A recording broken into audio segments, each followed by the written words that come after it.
So stream's going, recording's going. All right, so welcome back, guys. This is session 8 of the Arcadia Chronicles. I really only have two very quick announcements, though I say that I'll probably have like six. The first one is we are going to be slightly condensing our sessions in the future. Normally we run till about 6:30. We're probably going to shorten that to about 6:20, just to give Tahan some appropriate amount of time after the session to get ready for work and whatnot. I don't really have any plans to push the session start time back any further, but if it gets to the point where we feel like we need some more time in sessions, we can certainly talk about that out of game. The other announcement I have is today's session is likely going to get a little weird. And I say that as a primer, without any spoilers, simply because I don't want anyone freaking out, and I don't want anyone feeling like I'm doing evil things to your character. It'll all be okay. It just might be a little bit unnerving. What's this? Why are you doing evil things to our characters? You'll find out. Do I spontaneously grow a goatee and start hailing the Terran Empire? I mean that might happen. Who knows? No. I'll let you guys know when we do our Mirrorverse episode. I do have basic notes for that sort of thing, but you'll get at least like a week or 2 week heads up before we do that. But that's all the announcements I had. Captain, did you have a supplemental log, or should we just jump right in? Let's just jump right in. Okay. So we pretty much pick up right where we left off last session, where you guys had discovered the alien life form that had gotten caught in your warp bubble. You beamed her on board, and you took her to sickbay for evaluation and basically to figure out who she was, where she's from, etc., etc. And part of that process was those of you on the bridge determined that she had a sort of a signature that indicated she had come through the galactic barrier. And those of you in sickbay had learned that her biology was different from pretty much any humanoid that Starfleet or the Federation in general had encountered in the Milky Way so far. The alien basically started with the help of Matic and Dore working together. You guys were able to pipe together some of the warp plasma into this alien suit. And after a good amount of time, the alien was able to start showing signs of life. She sat up, she started looking at people talking, but she didn't really seem to be able to communicate until Crowley handed her a medical pad. And after going through it at data-like speeds, she finally asked the question, "Who am I?" So that's exactly where we're going to start. She has just said, "Who am I?" I believe, Crowley, you're still in sickbay, as is Matic and Dore, and you have the security officers outside still. Yeah, we lowered the containment field when she woke up, and I stepped up to her, and she pointed out to on the data pad Crowley. I was like, "Yeah, that's me." And yeah, she went, "Who am I?" I'll just tilt my head ever so slightly and almost look back, but I don't want to cause any panic, so I'm going to keep eye contact with her and go, "I don't know who you are. You were unconscious. We're helping you. We're friendly." She takes a good look around. So she, starts with Dore, goes around the room, sees Matic in the back, looks at the empty sick beds, looks to Crowley, and then kind of looks down at herself, and she says, "Where am I?" You're aboard the USS Arcadia, a Nova-class vessel of the Starfleet, United Federation of Planets. We're out exploring, and We bumped into you. You got caught up in our warp field. Not sure if you know what that means, but She kind of mirrors the head tilt, and she asks, "The United Federation of Planets? I've never heard of such a thing." we're from. It's kind of hard to tell you what this means. We will have different terminology and names for sectors of the galaxy than you would. But we're from a bit of a ways. We're past this expanse that we're currently in. We're exploring it. We're explorers. We like to discover new things, and well, here you are. Explorers, you say? Do you have something? And she says a word that doesn't translate either on her end or on yours. And after a moment, she corrects herself and says, "Do you have a place I could see the stars?" Yes. Doctor, is she cleared to move? There's no contaminants or anything like that. That nothing would harm us or her. Dore double checks his own scans and replies, "Well, I mean, there's no indication that she'd pull a Borg on us and start assimilating the ship, so I would just advise that we maybe keep a guard with her." Okay. I look back to her and I was like, I'm going to need to give you a name or some designation to call you. I just can't keep calling you the visitor. She again says a name that doesn't translate. And she, it's almost like a combination of a bird chirping and almost like a snake's hiss. So it's very unpronounceable for most people. And she says, my suit's universal translator is still building a proper database to translate. I would be able to give you my name if I am given more information and more interaction. Certainly. I go back and grab that pad I was telling the computer to download the universal translator into. Mm-hmm. And has it completed by now? I'm going to say that it would probably take another couple minutes, but it is something you could just pick up and hand to her at this point. Yeah, I'll do that. I'll give her the pad. And I was like, it's still processing everything, but this should help you bridge the gap between our languages. Okay. So as she takes it and does the exact same thing where her fingertips start to glow with that purple bioluminescent light, and the pad just zips past all this information.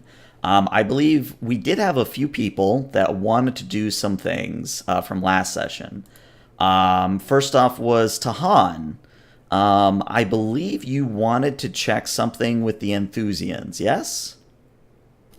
Yeah, so what I'm going to do, because I'm looking at the map to see who's on the bridge, I'm going to turn around, because right now the next highest ranking person is Ujesa, or no, she's knocked out, so it'll be Sorrel and then Risho. I'm going to turn to Sorrel and say, I need you at Tactical, Ensign Risho. You have the con. I'm going to Astrometrics, but I'll keep you, Ensign Risho, on an open line. Yes, sir. And then I call Hailong to her lab in Astrometrics. Okay. And this is something that I literally noticed when I was planning this last session. So there is stellar cartography, and then there is astrometrics itself. And astrometrics itself is down on deck 7.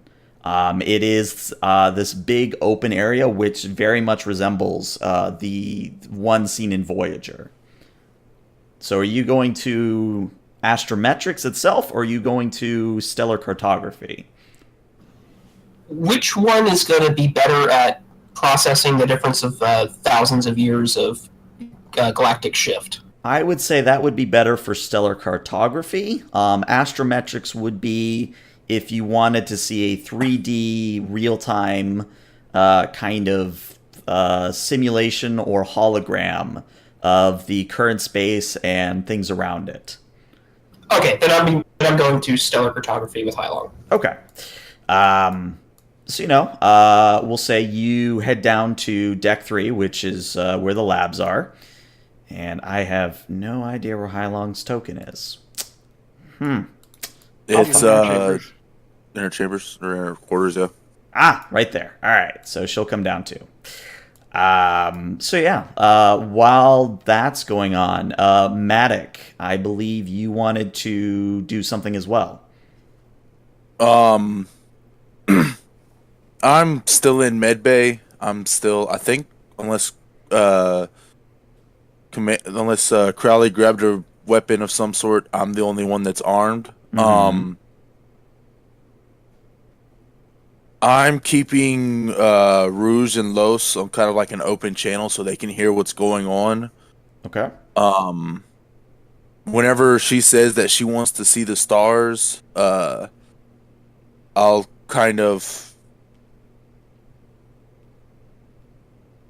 just let them know to get additional security personnel ready, and we'll try to find a deck that doesn't have a lot of people on it right now, just in case she does go off the reservation.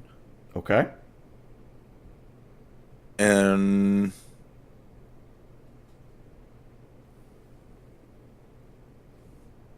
if I'm able, I guess try to get another scan of the bioengineering and compare it to the scans that we have of the enthusiants again, Sure. because I don't think that was really conclusive last time I did it. Yeah. I think in my notes I also have written down that you were trying to date the nanite-like technology. Right, yeah, trying to see how old she was? Question mark? Yeah, something like that. Go ahead and roll me a reason plus engineering, and we'll say this will be at a difficulty of 2. Reason.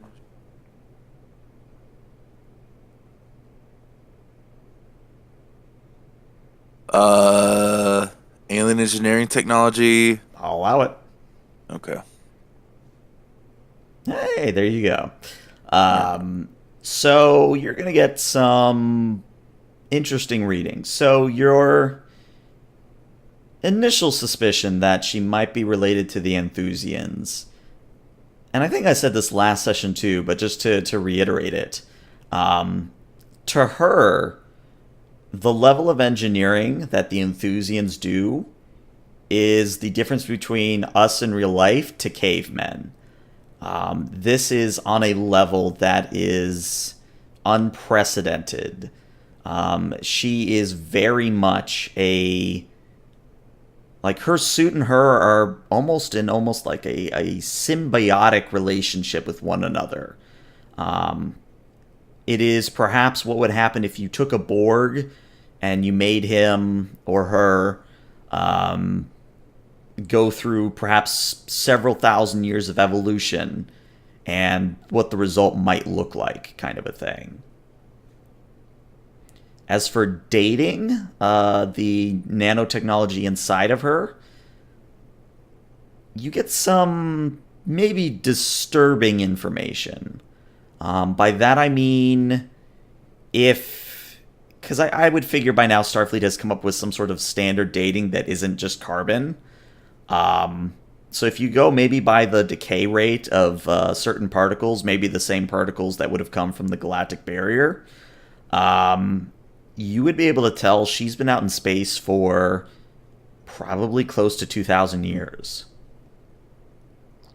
I have a very visible reaction to seeing that. Okay. So Dore will pick this up, and he'll kind of sidle on over, and he'll say, "Is there something wrong? Should I stop Crowley? What's up?" If these readings are right, she's been in space for 2,000 years.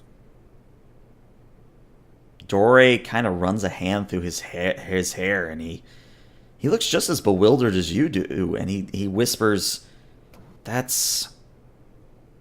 frankly, sir, that's impossible. No one can survive in space for that long.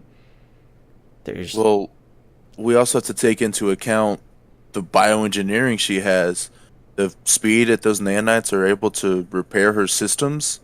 If space affected her body in any way, those nanites probably immediately repaired the damage. Still, something drifting or something or someone drifting in space for so long. Perhaps this explains her amnesia. Maybe her suit kept her in a coma-like state all this time in order to preserve energy. That'd probably be my best guess as well, Doc. Um, I mean, according to all your scans, she's perfectly healthy for being stuck in space for 2,000 years, right? Yeah, I mean, obviously, I don't know what the normal blood pressure or biochemistry makeup of her blood should be, but she seems alert. She seems now able to communicate, so I honestly see no reason why she would be confined here to sickbay unless one of you ranking officers would wish it.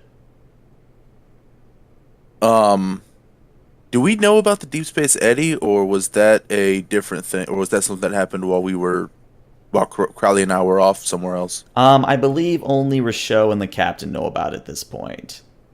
Okay. Um, Doctor, there's some strange anomalies out there in space. We've charted a few percentage of the entire galaxy. Like, who knows? Maybe there is some anomaly out there that kept her alive for this long. Well, if we could find it, or even take a fraction of her technology back to Starfleet, it would be. I mean, the medical implications alone would be tremendous. I don't know. With everything that's been going on with the Borg, I don't know if nanites will exactly be a very welcome thing. You may be right. And what I wanted to do here before we cut to the captain is Richaud. Did you want to do anything while you're on the bridge? I would just continue my scans, trying because we picked up on her trail, right? Let me check my notes. From where, yeah, because I'm pretty sure I was able to pick up the trail and figure out approximately where we picked her up at. Yes. Um, And according to my notes, and someone would have to go to the recording to double check me on this, but about the same time as that eddy formed was when she got stuck in Right. your warp bubble. but I believe we also scanned the eddy and found that it did not have any of the same galactic barrier markers. That is correct. Right. And I forget, did we come to a stop, or are we still traveling away from... My notes say you're at station keeping, but if you guys want to be at warp, you can be at warp. Okay. Rochelle has the con. That's very weird and scary. Okay, I guess Rochelle will turn to Monday. Monday, bring us about, and let's return to that subspace eddy. Maybe we'll be able to learn something more about our visitor there. Aye, sir. Bringing the Arcadia about. And the view screen shifts and turns as you are angled back towards the eddy, and there's a very short trip to the eddy location. But as that's happening, we are going to cut back to Crowley and the alien. So at this point, the alien visitor has gone through the pad and now sounds a bit more confident in her speech. And I think it's worth noting, if I haven't already said so, is that she is coming through in English, or whatever the Earth Common tongue would be of the 24th century. It's not as if your communicators or your universal translators are having to do the translation for you. So the alien says, "Thank you for this information. still may not be able to translate some of the more esoteric words in my language, but hopefully this shall suffice for face-to-face communication. Glad to be of service. I want to know, what's the emotional state of her? So, initially she was feeling a little bit confused, a little bit apprehensive. Now you just get almost like an overwhelming sense of curiosity from her. All right, because I'm probably having curiosity as well. I look to Dore and look to Matic, and I was like, I am going to be taking her to the holodeck. If we want to clear a path, let personnel know we have a guest coming on through. Matic, if you feel comfortable, you can head back to engineering or to the bridge if needed. Or I'll have Rogue or Rouge with me. Wow, I can't speak now. Rouge with me as escort.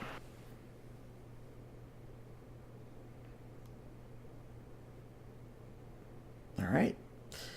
So what'll happen here? As probably Matic and Dory probably hash out the ethics of using nanotechnology.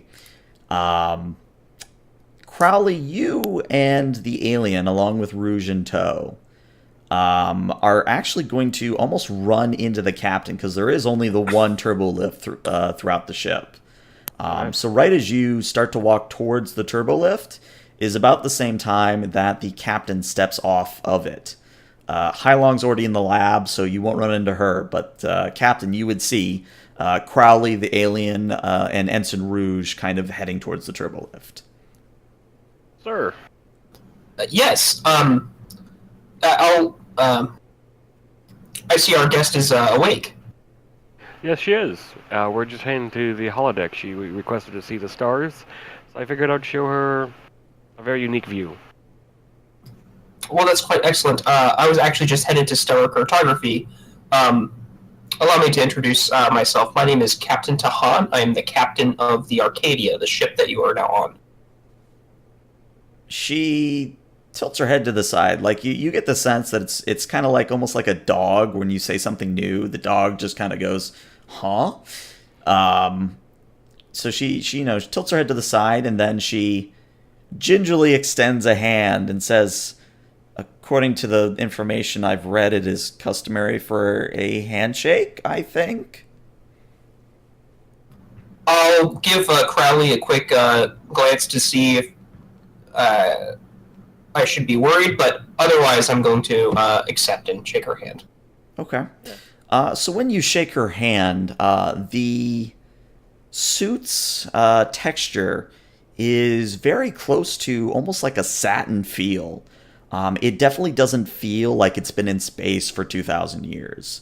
It's warm to the touch, it's very tactile, and it really just feels like a second skin kind of a thing. And that is unlike the Enthusiast's armor? Oh yeah, the Enthusiast's armor is very much a sort of bio-ceramic type thing. They are more of a... How do I put this? So the They're still cavemen, right? Yeah, they're still cavemen. This is... I think I got it. All right, so basically what the Enthusiasts do is they take a bunch of ceramic and then weave that ceramic together with a bunch of plant biomaterial. This is more like as if she grew a second skin, kind of a thing. So that might be why it feels a bit more real and a bit more alive than the ceramic armor of the Enthusians, if that makes any sense. Okay. I will nod to Commander Crowley, and I said, well, if either of you need anything, just let me know. Will do, Captain. All right. So as Crowley and the alien head to the holodeck, with Rouge in tow,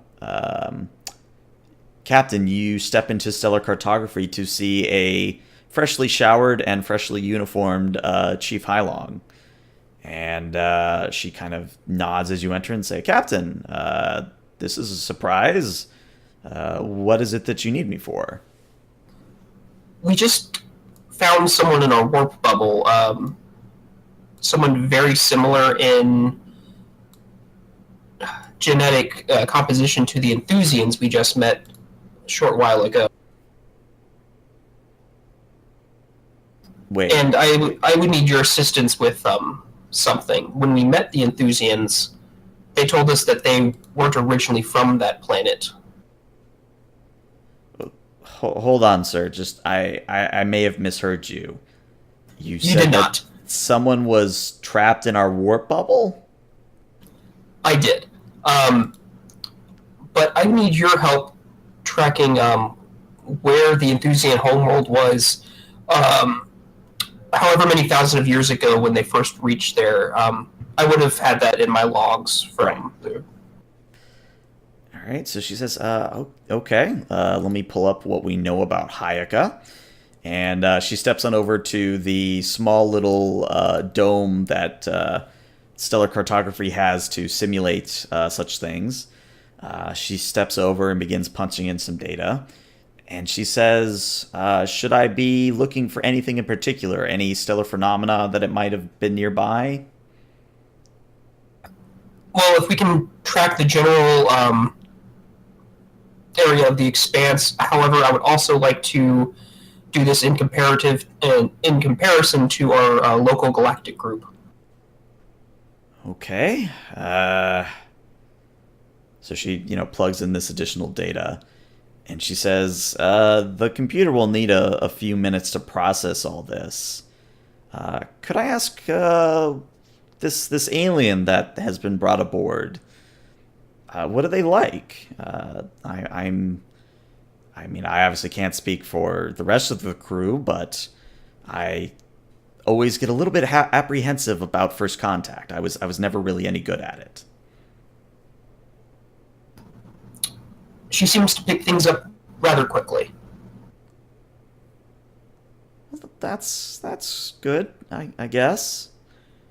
And then there's there's that awkward silence where Hailong has no idea what to say, but then she's saved by the computer beeping at her, and she turns back to the little display and she says, "Well, based on our own scans of the area and knowing what little we know about how the expanse has worked, Hayaka, the Enthusian world that they now reside on, has more or less been in their system for, according to this, almost 100,000 years, possibly longer." Now, I'd like to extrapolate. If one were to take a route from the Andromeda Galaxy, would Hayaka be one of the logical destinations once passing through the galactic barrier? One moment, and she looks over the data, comes back and says, no, sir, there would be several other planets and systems and other such, quote-unquote, destinations that remain between us and the galactic barrier, even if we were to go up the Z-axis. Okay, thank you. All right. So it's at this point we're going to cut to the holodeck. So, Crowley, Rouge, and the alien kind of step into the holodeck. And the alien just kind of looks around and says, "This room is black and orange. What does it do?" In 1 second. I never did catch your name, by the way. Didn't you? Yeah, I think you asked that already. Yeah, but it was she didn't translate right out to me. Ah, I see what you're saying. Okay, and she says a word that doesn't translate. And she says that it appears that even with the additional information from your own universal translator, my name still does not translate well. Well, so describe her armor to me one more time. Like, what color is it? Sure. So her armor as a whole is white, and it has this bioluminescent, almost ice purple lighting throughout.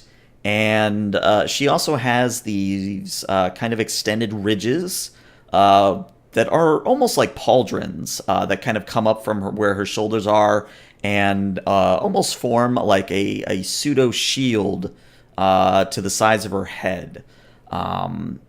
She trying to figure out how to say this. Her helmet is slightly elongated towards the back, but the more you look at it, it's more like you're seeing like artificial hair or something like the Enthusians, where it's some form of living material or the suit material. Her faceplate of the suit covers most of the front. It is in a bluish purple color, and there's a very small little horn and other such ornamentation that matches the color of the bioluminescence. And I think, if I remember my own notes correctly, I said she was about 6.5 feet tall. All right. I'll just not to sound creepy, like, but I'm going to check her over just to try and get like a sense of how she looks, and I'll just say like, I call you Bella. It's an old Earth language for, well, the color of your armor, mostly white. Well, if no offense, but perhaps if my name translates, we can go with that. But I suppose Bella would suffice for the time being. Yeah. I just don't want to keep saying, over here, visitor. Understandable. Understandable. And as for this room, computer. Real-time view aboard the bridge, above the bridge, of the stars. Okay. Give gravity and atmosphere, of course. Right. I mean, when you ask them, when you make that kind of request, the holodeck isn't just going to dump you into an airless void.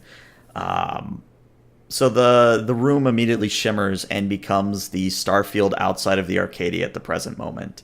And there's almost like an audible gasp from Bella as, she looks around and she says, "Are we? No, we're not outside now, so this must all be..." It's a hard light projection, photons. Ah, interesting. And she kind of walks through the starfield a little bit and looks around and she says, "None of these stars look familiar. Granted, I was never much of a stellar expert, but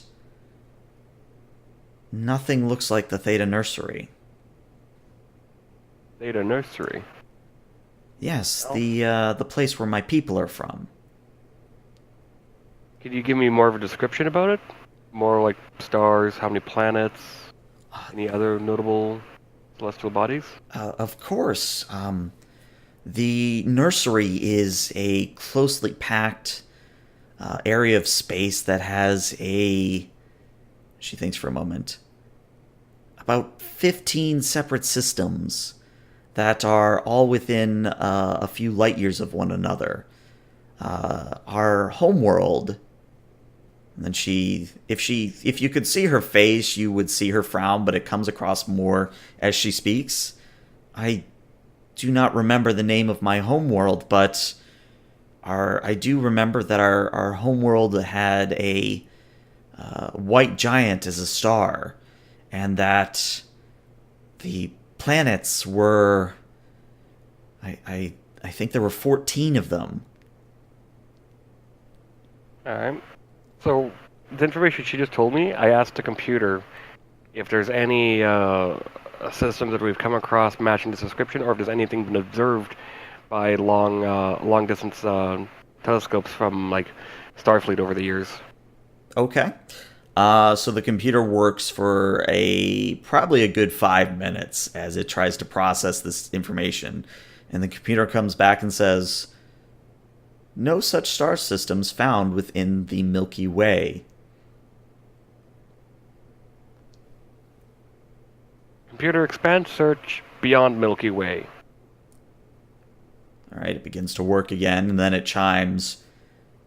Possible match found in Andromeda. And as the word Andromeda is said by the computer, Bella says it out loud. And Andromeda. That might be my name. Well, that's good to know. Computer, change scenery to match the possible system in Andromeda Galaxy. Okay. So obviously, since Starfleet only has but so much information on the Andromeda Galaxy, the picture is not as complete as the one you're being shown. But the scenery shifts and the stars become alien to you. But as Andromeda, as her name might be, now looks around, she says, "Yes, this is. I recognize that star there. I can't really remember what its name was, but I think I might have family there."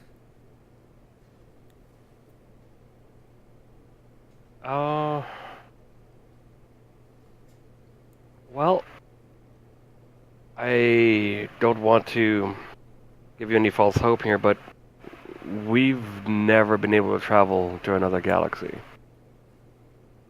Well, not by our own means, anyways. We don't have that capability. She kind of turns and, again, cocks her head to the side and says, "So this place that I'm seeing now is indeed another galaxy." Yes, you're in what we call the Milky Way galaxy. What we're looking at here on the holodeck is, well, more likely your galaxy. There is a vastness in between that I think you might have drifted through. Fascinating. Unless there's Obviously, I don't think, based on what you just said, I don't think I'd be getting home anytime soon, but to cross such a distance, even among my people, this would be a tremendous find. Do you have any idea how long I was out in space before you picked me up? No clue. You could also went through a wormhole or, multiple phenomenons. Space is weird like that.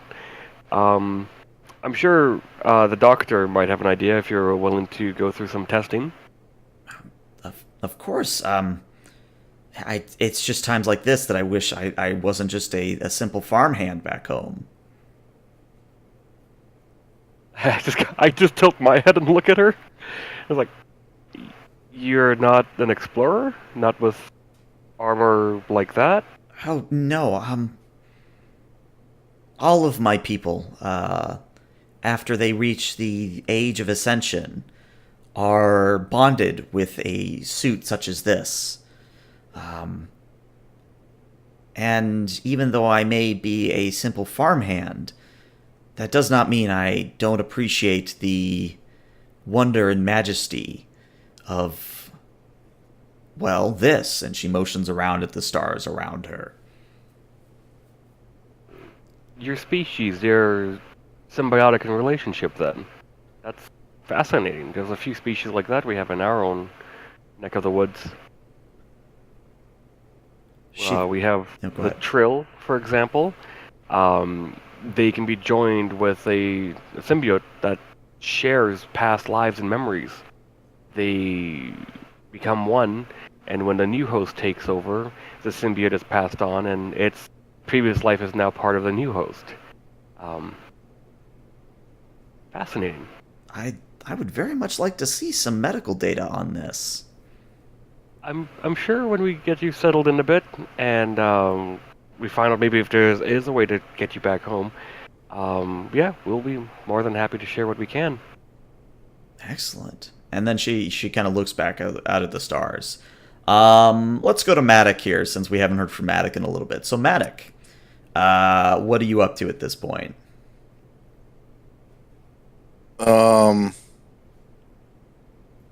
I'm probably still talking with the doctor about trying to use the nanites. Okay. So Dore kind of, mid-conversation says, well, I mean, as we've seen, when the nanite-type technology is removed from her system, it goes dormant almost immediately. I think we're definitely dealing with something that's not as a viral phenomenon that Borg nanites are. I mean, we can look at the data all we want, but let's say that we contact let's say we contact the Admiralty Board. Hey, we have some nanites that we think might help in medical practice. The first thing any of them are going to do is immediately wonder, A, where we got them. Oh, we got them from some alien who's been in space for 2,000 years. Oh, is that alien Borg, or is it a predecessor to the Borg? That's the first thing their mind's going to go to. You might be right. Well, I mean, I didn't plan on reporting anything to Starfleet Medical, at least not without the captain's clearance.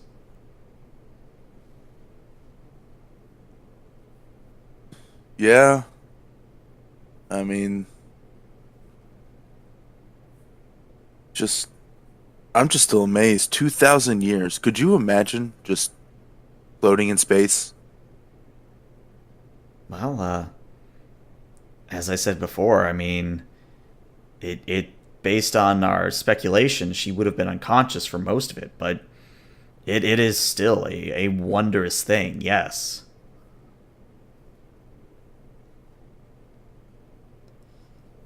I wonder what the armor has to do with the nanites. Do you figure that whenever she was joined with it, or whenever the armor was attached, that's whenever the nanites were introduced, or do you think nanites would have been introduced at an earlier point, or even a later point?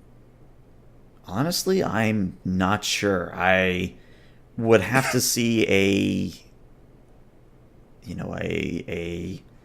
well, we don't really have her species name, but whatever species she's from, I'd have to see a younger individual and an older individual, and also with and without suits to make that kind of a call.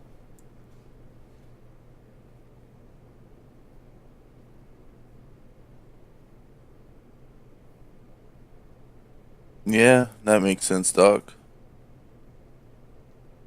But let's follow a hypothetical path here. The nanites, they go dormant the moment they are removed from her system. Hmm. So how could we ever try to adapt it if she's the only specimen that we have? Well, I had an idea about that. I was going to inject a small amount of warp plasma to a sample and see if that reactivated the nanites. Do we still have the sample that I pulled from her earlier? Well, I didn't get rid of it. Okay, grab that and let me grab some. Let me see if there's any warp plasma left, and let's just go ahead and test the theory. Okay. So as you set that up, we'll go back to the bridge. And Rochelle, at this point, the Arcadia has returned to where the eddy was forming. And at this point, it's, for all intents and purposes, it seems to be just yet another normal eddy in the expanse. All right. The trail that we were able to follow from Andromeda. Mm-hmm. Is it continuing past here, or like how far back am I able to track it? I guess.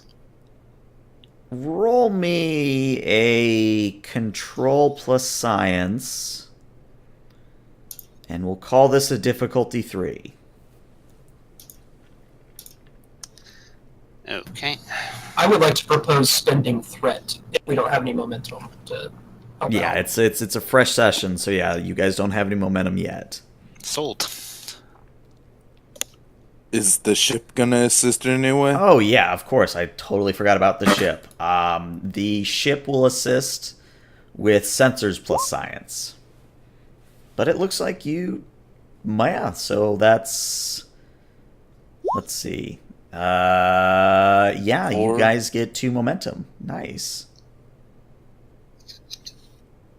Actually, no. I think it's just 1. Yeah, it's just 1. Just 1 momentum. So yeah, Rochelle, as you're, working with the Arcadia sensors, you get the sense that. So it's kind of hard to imagine, but bear with me. So you know how the most of the travel in the Milky Way is along like an XY axis, and that there's, at least in Star Trek, there's not a whole lot on the Z. Sure. You get the sense that this trail you've picked up the remnants of has Andromeda coming through the Z axis of the galactic plane. And I mean, this is just an educated guess that might come up in your head, but the angle and trajectory of such might match up with where the Andromeda galaxy was in relation to the Milky Way several thousand years ago. Would I make that connection, since I don't know that her name is Andromeda? I'm going to say you would be able to speculate that if she came through the galactic barrier, like, and if you tell the computer to speculate where she might have come from after that, the computer will then spit back that it might have come from Andromeda, might have come from another galaxy, that sort of a thing. Okay, and I don't know I how will- old she is yet either, do I? I would note that my conversation with Hylon you were a part of. I was? Yeah, I wanted to make sure that you were a part of that, even though you were on the bridge. Okay, sure. All right. Based on that information, then I guess I will direct my scans towards the Z-axis of the galactic plane. Okay.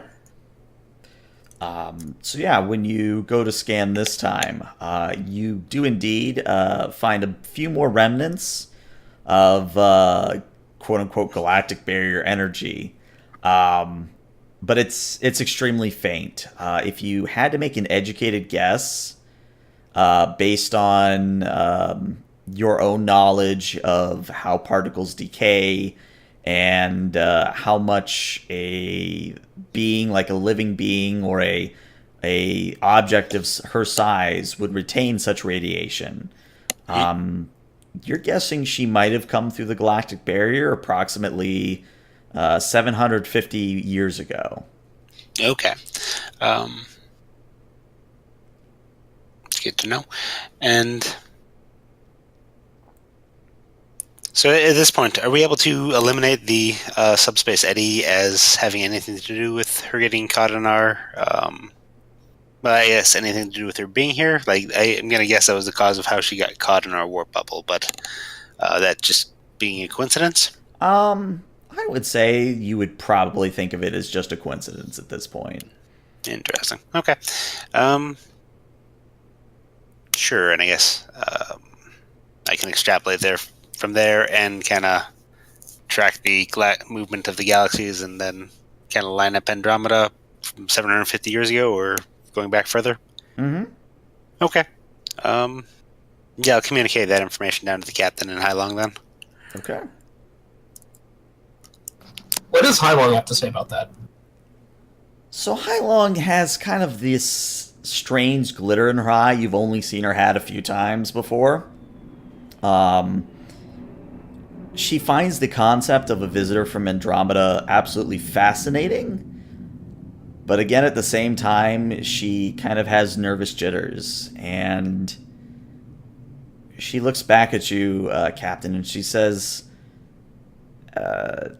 this alien visitor, if they really are from Andromeda, they more than likely either have technology far beyond our own, and or, well, to put it bluntly, sir, I don't want to risk another infraction on my record. do you think that this is something that we need to immediately report back to the Admiralty and Starfleet Intelligence about, or I'm trying to defer to your judgment here, Captain. Let me worry about reporting back to Starfleet Command. We don't really know enough yet to assess her as a threat or not. Understood, sir. I'm more confused about her apparent connection to the Enthusians. Other than her appearance, we can't seem to make out any. Honestly, sir, looking at the data and what Rochelle has just told us, I don't believe the Enthusians are related at all. Yes, that does appear to be the case. I'm going to head to the bridge. Ace, if you find out anything else, please let me know. But I would request that you stay on for a few more hours and parse through all the things we've just learned. Of course, sir. And I'll head back to the bridge. Okay. All right. I was looking over the information that Starfleet has on extragalactic encounters previously, and I'm guessing the information on Andromeda is going to be sparse, or like what I'm able to find out from there. And again, you guys probably will be able to correct me on this. There is at least one episode of the original Star Trek that comes to mind, where the Enterprise is more or less shanghaied and taken to Andromeda. But that, of course, was during the era of, hey, let's go warp 11 when warp 10 isn't even possible. So... Well, they changed the scale, you see. Yeah. I'll say, because the captain has given you at least temporary level 10 clearance, you're going to be able to pull up the mission logs from that Enterprise mission. So you will find out about the specific visitors from the Andromeda Galaxy.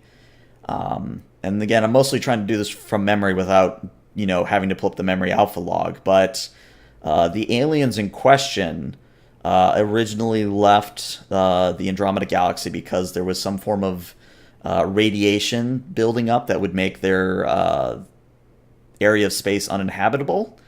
But at the same time, they were also kind of almost like a warmongering species. Maybe not as bad as the Iconians in Star Trek Online, but they still kind of viewed the Milky Way as something to take over, in a sense. And I'm like 99% sure that's how the episode went, but I could be wrong.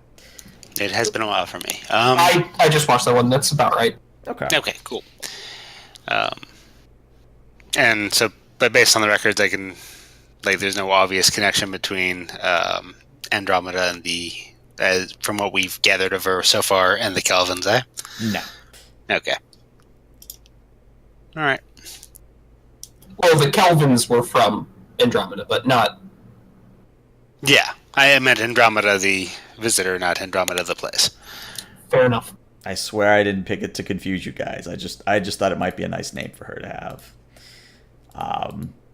Okay. At this point, let's cut to back to the as I check all the boxes here.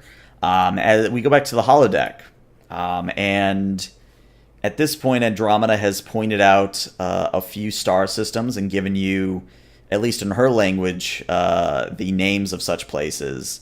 And she started to point out other stars and is saying things along the lines of, and this is where the curmudgeons, this is where their empire starts, and it spans from here to here, and then you have the collective, which spans from X, here to here. And she's basically talking about a lot of species and a lot of entities and governing bodies that are completely alien to you, Crowley. Like, none of them are anything even the computer has heard before.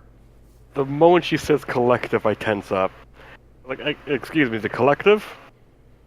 Yes, it is a scientific community that spans several star systems. Okay. We have our own collective in this galaxy. It's not the nicest group of people. How so? They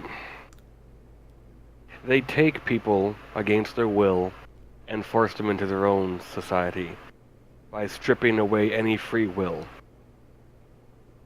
That's... I think the word is abhorrent.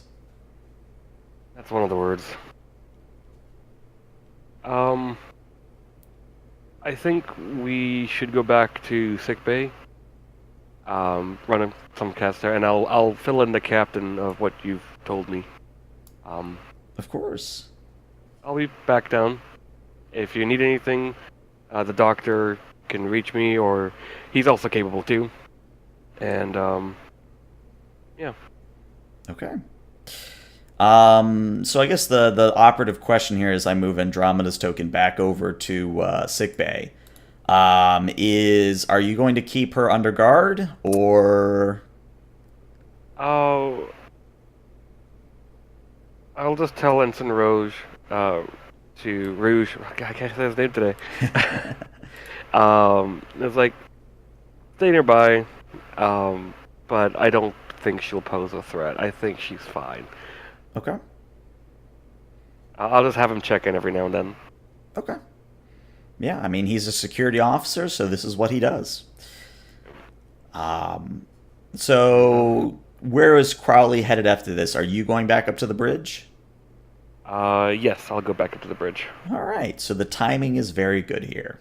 So, Crowley, the moment you step back aboard the bridge, Ujace is not there, but the comm officer currently on duty kind of spins in their chair and says, Sir, I'm picking up a distress call on standard Starfleet frequencies.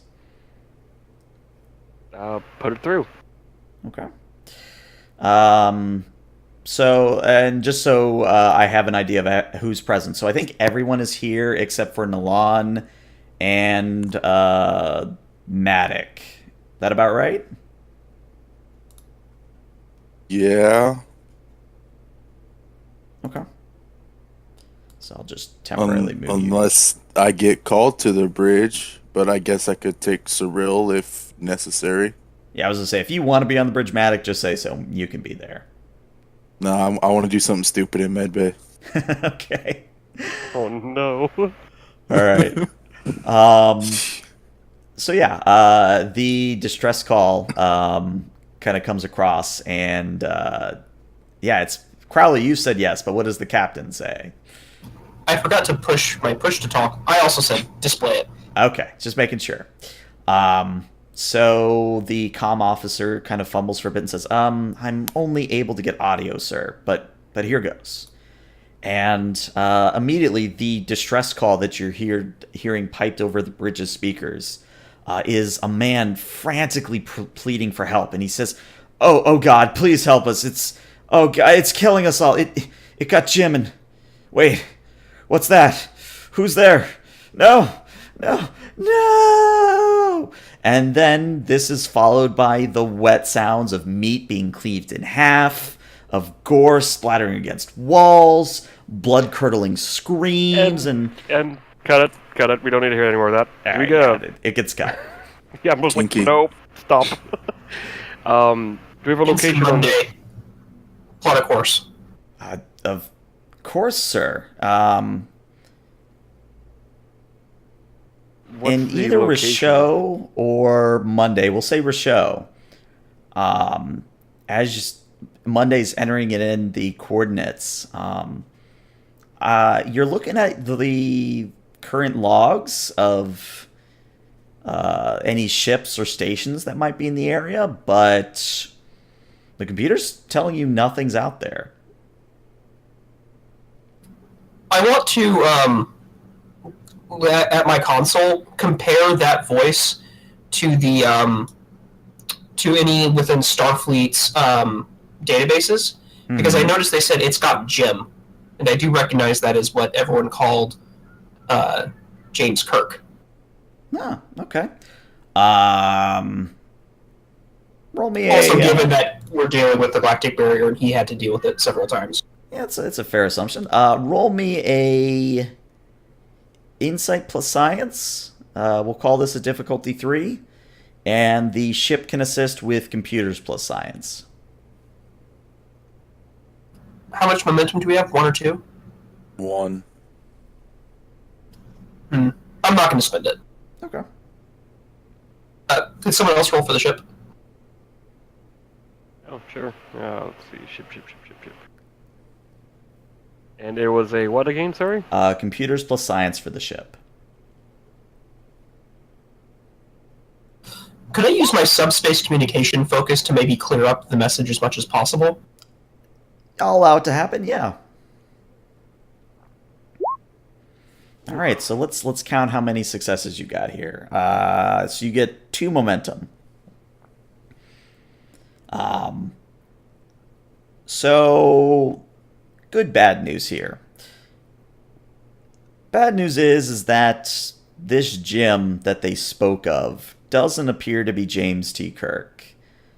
And then a slightly... Shot in the dark. Yeah, it was a shot in the dark.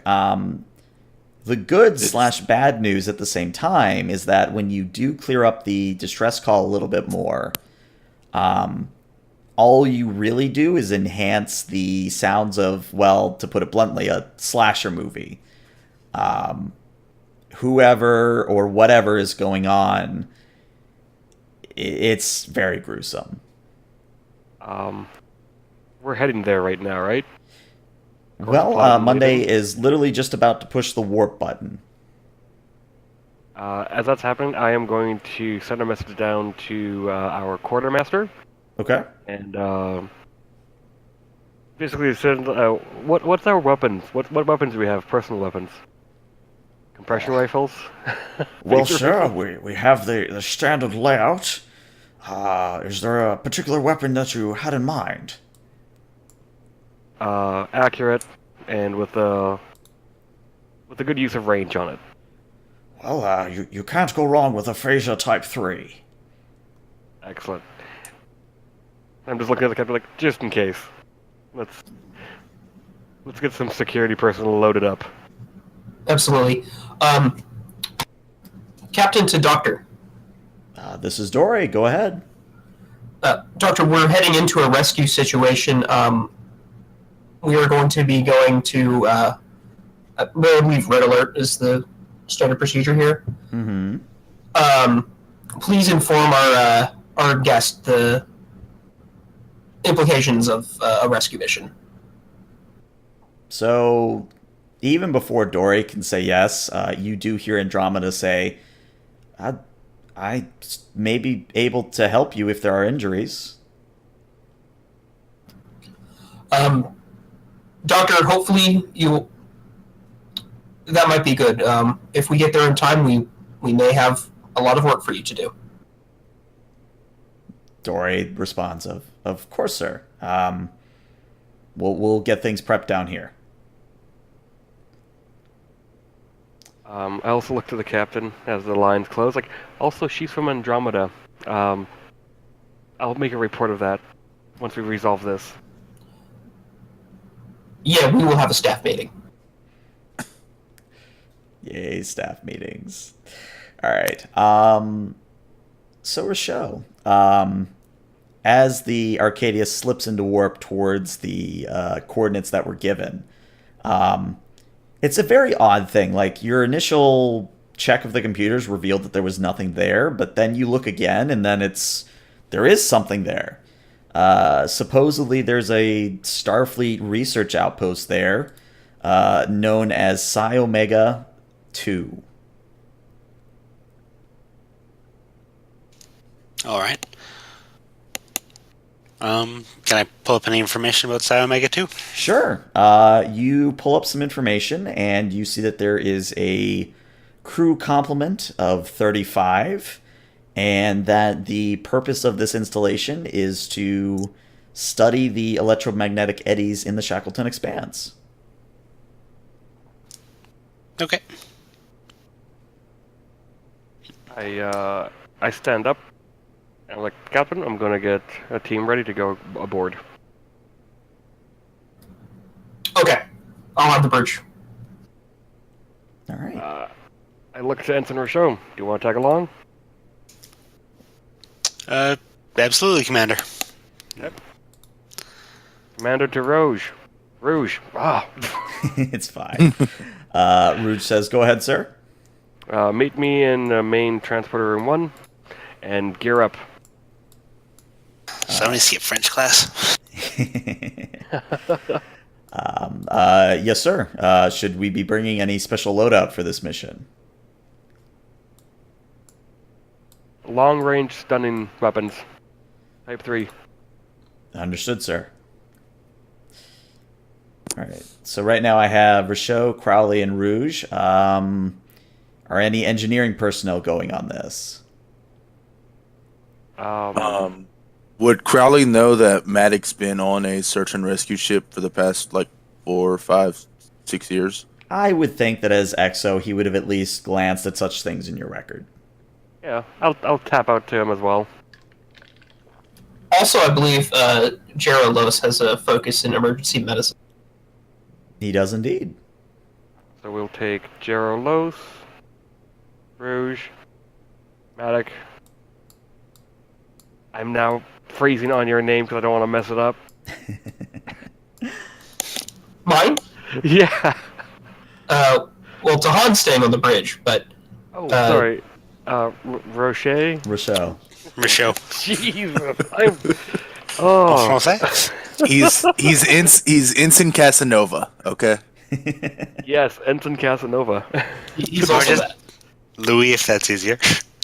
All right. I think I got everybody's tokens where they should be. Yeah. All right. So Is that a character for every player, or are we overboard? there is a supporting character for everyone +1. So Cool. Captain, you can indeed do Ensign Los, and I'll run Rouge as an NPC. Sounds great. All right. So the remaining trip to the station goes by pretty fast. Like, it's even at warp 8. It takes you maybe 15 minutes to get to these coordinates. And as soon as Monday drops the Arcadia out of warp and the view screen shifts to look at this station, you see that it's a perfectly normal Starfleet science outpost. It doesn't appear to have sustained any damage. It doesn't seem to have any battle scars, things of that nature. Also, the Sensor Show is preparing for the away team. The officer on duty reports that I'm reading 34 life signs aboard, sir. Nope, wait, 35? No, 34? Sir, it just keeps oscillating between 34 and 35. Are there any other ships in the vicinity? I'm on the bridge. I was going to ask that, but No, I'm not detecting any vessels in the area. This is very strange. What? So, my head, from the transmission, from the sounds I heard, I'm gearing everyone up in full combat-ready situation. Okay. So if need be, my mind's playing through different scenarios. EVA suits possibly, or like the hazard suits. So it's like ways to resist damage and attacks. I gotcha. Okay, that's going to get expensive if we're outfitting everybody with those. Yeah, I was going to say, the other big question is, are you going to give everyone a phaser rifle, or just select people? Well, I've been doing training with the crew to get better with their phaser. As part of my whole training thing. So actually, is there a cost for all this stuff? There is, and okay. Rochelle will very likely correct me on this. For the Type 3 phaser, the phaser rifle, it is Opportunity 1 and Escalation 2, which means if you you can either pay for the opportunity cost, but the escalation means obviously you are more or less giving me, as the GM, more agency to throw bigger things at you.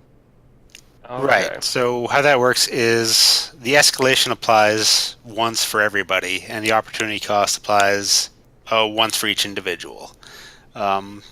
So with the escalation 2, it would be 2 threat, and then we would need to pay 1 opportunity for everybody we're outfitting with the Type 3 phaser, if that's what we're doing.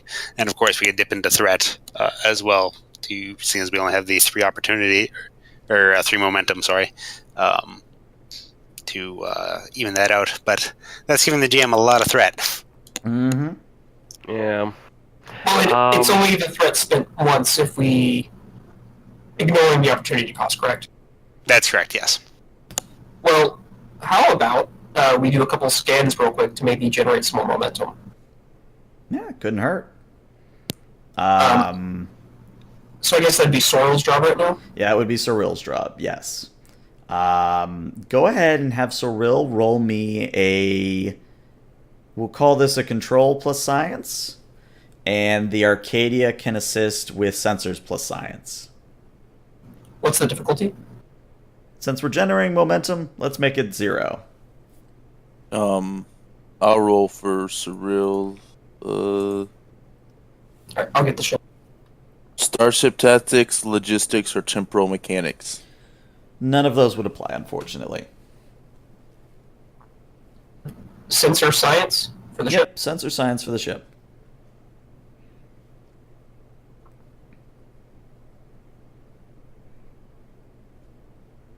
All right, so you get 1 momentum, so Okay. that's good. And I'll So- say that this additional scan doesn't really yield you any information you haven't already gotten. Alright. What do I need to roll? Because this might be another way to generate it. Anything for reactivating the nano tech in medbay earlier? Oh, no, I'd say you'd be able to tell. And sorry, I kind of skipped over that bit.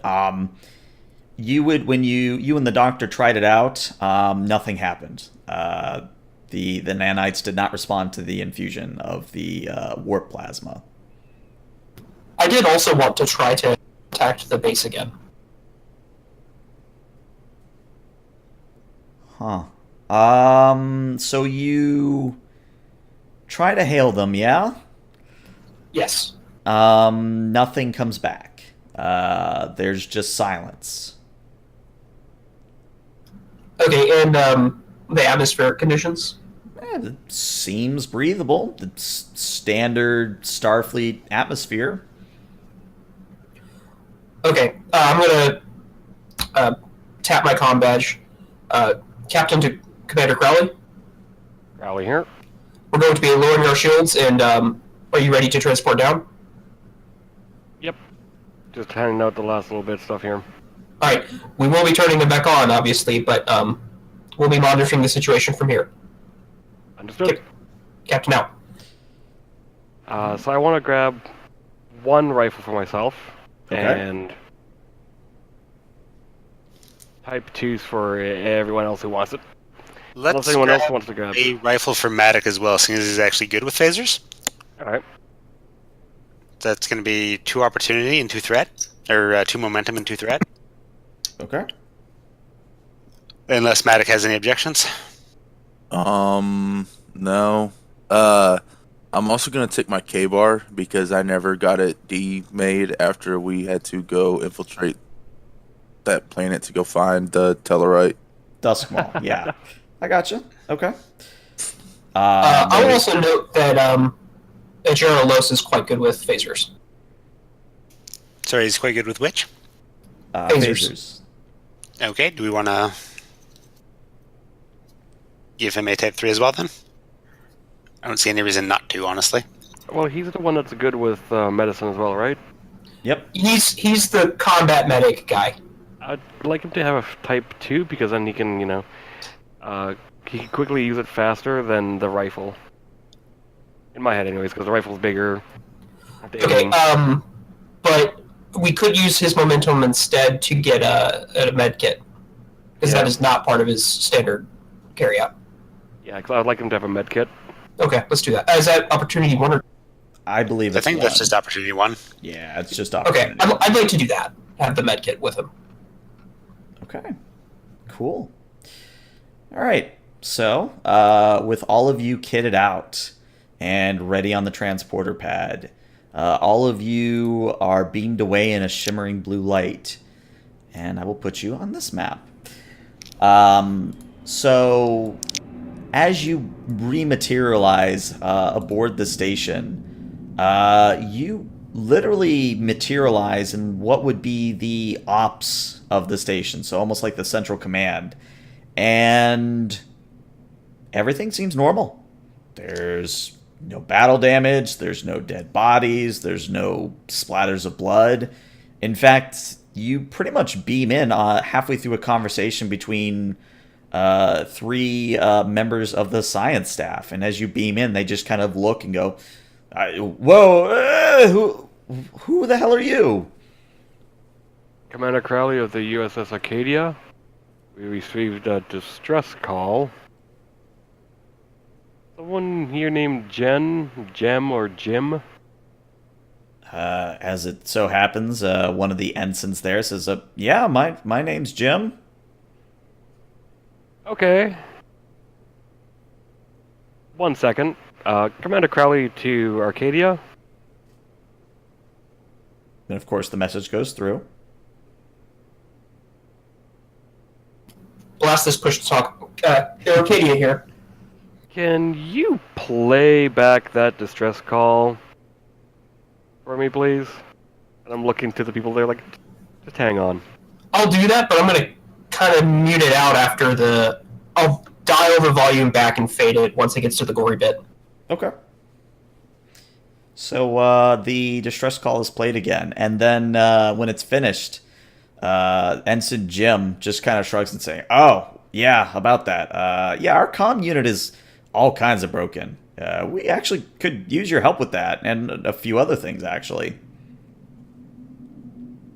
That doesn't explain that distress call. Can I try to do like a subtle scan to see if they're real? No, Rochelle was not being subtle at all. Tricorder out as soon as we landed and just scanning everything. Okay. Both of you roll me. Well, for Rochelle, you do a reason plus science. Matic, you do a reason plus engineering, and these will both be at difficulty 2. I just want to read them. What's their mood? They just seem very chill, very relaxed, very no nonsense kind of a thing.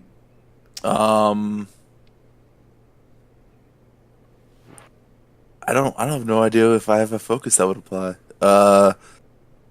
Power systems, quantum mechanics, warp field, alien engineering, emergency medicine. I would say none in this and none at the moment. All right. Okay. Under his breath, Ensign Losage can say, "Better not be time travel." So yeah, you do get a momentum back on Rochelle's parts. So yeah, both of your scans more or less reveal the same thing, just in different ways. Personnel seem alive. The equipment seem to be in functional order. There doesn't really seem to be anything out of the ordinary here. Who's in command? One of the other humans steps forward and says, "That would be me. I am Senior Chief Kracht." Alright. I'm going to need access to your systems. We're going to attempt a link to the Arcadia just to diagnose the problems of the station. Oh, well, I mean, without the comms unit, we're not going to be able to do that. You can do a laser connection. The Croct kind of looks around and says, I mean, if you want to try something that archaic, I'm not going to say no, but come this way. I can at least take you to the comm unit." Alright. Matic, with me. Sir. and I just look at Matic and just say, like, okay, you guys have dealt with time stuff once, twice? Once. Unless... Does he know about what I did? What I and Hylong did? Going to say probably not. Okay. Just once. Just one time we had to deal with time stuff. Alright. If that becomes a thing here, I'm going to defer to you.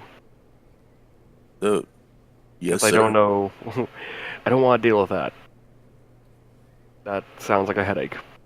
It is a headache. It's a very large headache. It's a 2-month headache, sir. Oh. And I'll tap back. Commander Crowley to Captain. Captain here. We're going to attempt a connection through archaic laser settings. We're going to try and get the Arcadia to connect to the station to diagnose the station. I take it that means Also- there's an issue with their comm systems. Apparently, Gem is actually alive and well. Seems like it was just... I don't know. We'll find out more when we're connected and securely connected to the station. Proceed. Let us know what you need. Will do. Commander out. All right. So unless you want to split the party, I'll say that all of you are more or less taken to the comm unit. And Matic, I'm just going to give this to you without a roll. As you, because otherwise it would be like a difficulty 4, but I'm just going to give this to you. As you scan the comm unit, it's working fine. Well, at least that's what your tricorder says. Visual inspection of the unit seems to suggest that some vital components have been ripped out of it. Actually, here's a question. I know we found out who Jim is. The voice that was on the distress signal, is it one of the people here? If it is, you haven't heard them speak yet. Okay.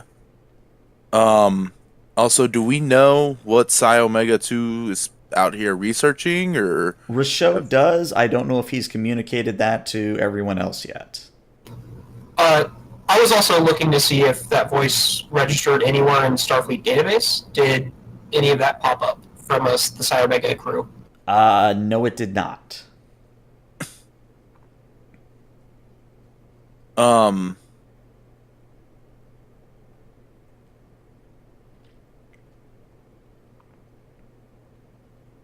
I guess I'll kind of give Los and Rouge kind of like the alert signal. And then I'm going to just overplay. Oh yeah, this comm system's definitely messed up.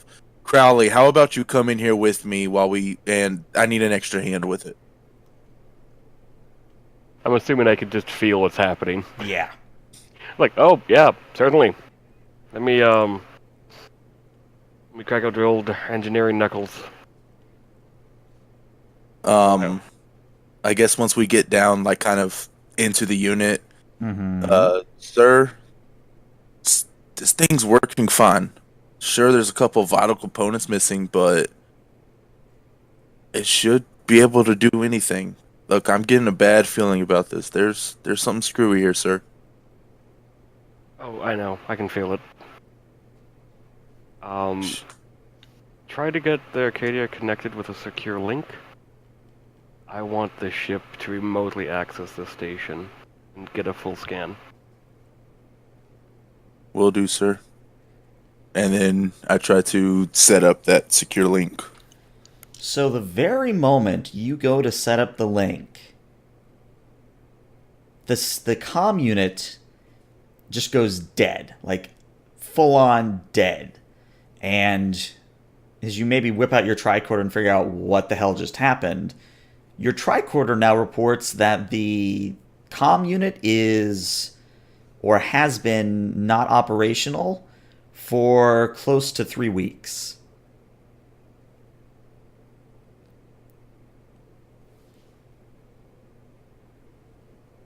Um, can I try to tie in my comm badge on a secure channel?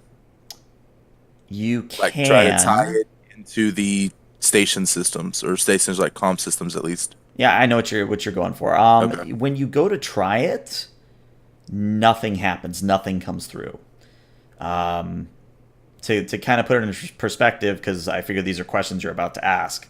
Communication between your away team works. Communication between yourselves and people on the station is fine, but communication off of the station does not work. Um, Commander, we just lost contact with the Arcadia. Okay. Okay. Uh. anything else? And some. Seeing, Sorry, sorry. go ahead. I want to do a scan for chronotons or like anything that might be time messing up, kind of like I a got time you. anomaly or something. Okay. Roll me a insight plus science here. Inside science. Quantum mechanics. Yeah, that would apply for this particular scan. What's the difficulty? 2. Okay. Damn. Yeah, you're not picking up anything. No inverse tachyons, no chronotons, nothing like that. What about the life signs on the station? Are there still a fluctuating number? Yes, it still oscillates between 34 and 35. Am I able to pinpoint where the fluctuating one is? Funny thing about that, when you go to check, one moment said life sign is in a laboratory, the next it's in ops, the next it's, it bounces around. When it bounces to ops, can I feel anything change? Nope, nothing changes. Okay. And it's just like there for half a second and gone again, or Yeah. is there a pattern to where it's bouncing from? It seems to be random from what you're seeing so far. Okay. Is there a particular spot where it seems to be hitting more frequently than in the other one? Not as of yet. Okay. And sorry, what was it that the station was theoretically doing out here? Studying the electromagnetic eddies. Right. Did we pick up any eddies as we were approaching? Or I guess it's I mean, maybe too late to... you would see some because it is the Shackleton Expanse and they're freaking Right. everywhere, but nothing nearby that would suggest, the formation or intersection of one with the station. Okay. If I go to a console, am I able to pull up their research on the eddies? Yeah.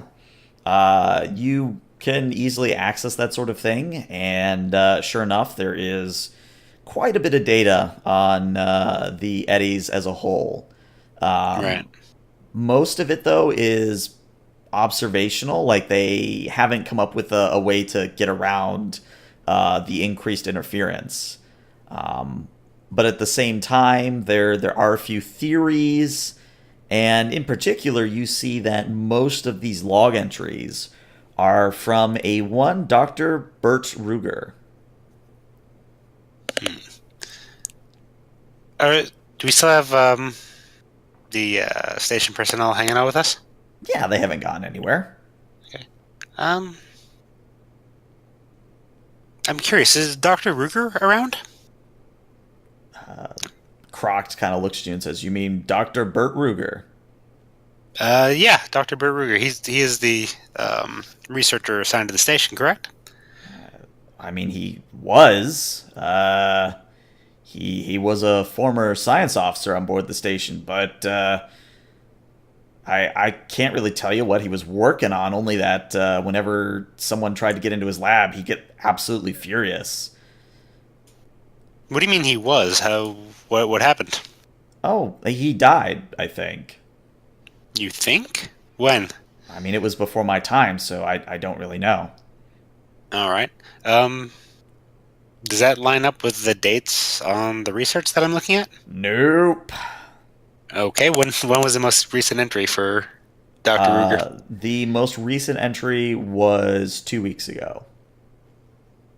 So you're very new to the station, then? I'll say to the gentleman I'm talking with. Yes, well, relatively anyway. I've been here for 6 months. 6 months, and Dr. Ruger died before you came aboard? That is correct. Is his lab still around? Yeah, I can give you directions if you'd like. Please. Okay.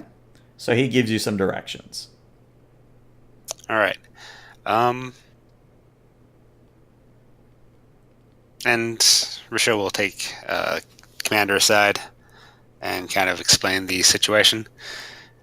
Commander, they're saying that this Dr. Ruger died more than 6 months ago, but he has log entries from as recent as 2 weeks ago. Okay. I'd like to go check out his lab. Are you guys going to stay here? Can I take Ensign Los with me? Yeah, take Ensign Los. All right. Give me a tail if you need my help with anything. I'll be here as quickly as possible. Will do. Michelle will look to Los and say, "You're with me," and start heading towards the lab. Okay. Are we the only ones in the corridor that we're walking through? I mean, you pass by one or two people, but yeah, for the most part, you're alone. I make a point to make this comment when I think no one's overhearing. Ensign Risho, how would you react to hearing a distress call about your own death? I can't say it would sit well with me, Ensign. Yeah, no, this... I can't... Something about what happened to Jim, he's too casual. I don't trust it. There is something very strange going on here. We're going to get to the bottom of it, though. All right. So you two, we'll do you two first before we go to Matic and the rest of the pals. You two end up in a cargo bay. You double check your directions, and well, based on your memory, you maybe retrace your step, make sure you took the right turn. You're in a cargo bay. There is no lab here. Can I pull up the a map of the station on a console and see if they have any information about where the lab is supposed to be? Sure. So as you say, computer, display location of Dr. Bertruger's lab, the computer says the human brain can survive 4 minutes without oxygen unless a sharp object is applied to the heart repeatedly. Okay. Oh no! Never split the party. Nah, you gotta split the party. That's when the fun begins.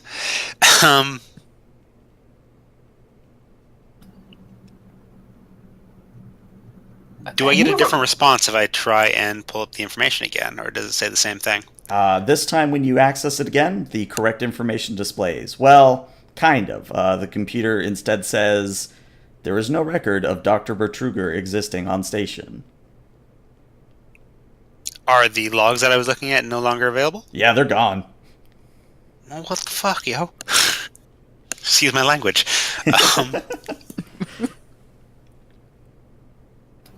Ensign Risho, do you know what's happening? I have no earthly clue. Well, if you have no idea what's happening, you can't imagine how I must feel. I mean, I'm open to suggestions. I'm not the science man, I'm sorry. Fair. Have we encountered anybody else, like, just going down the corridors? Yeah, like I said, you've run into a few people. Mm-hmm. And are they reacting to us in any way at all, or? I mean, they're a little bit curious why one of you's running around with a Type 3 phaser, but besides that, they're just kind of like, oh, hi, how you doing, kind of a thing. Is there somebody else in this cargo bay? There is not at the current moment. All right, I'm going to go start heading back towards where the commander and the commander and Madakar. And the first person I see on the way, I'm gonna ask if they can direct me to the lab. Okay. So I'm assuming Los is with you. Yeah, I'll even agree that if things keep changing, we best not split up. Yeah. So yeah, the person you flag down is Ensign Levy, a human, and he says, "Oh yeah, you just go down the corridor here, take a left, and then you want to go for about maybe about 50 meters, and then you'll take another right, and you're right there." Great, thank you. And when was the last time you saw the doctor?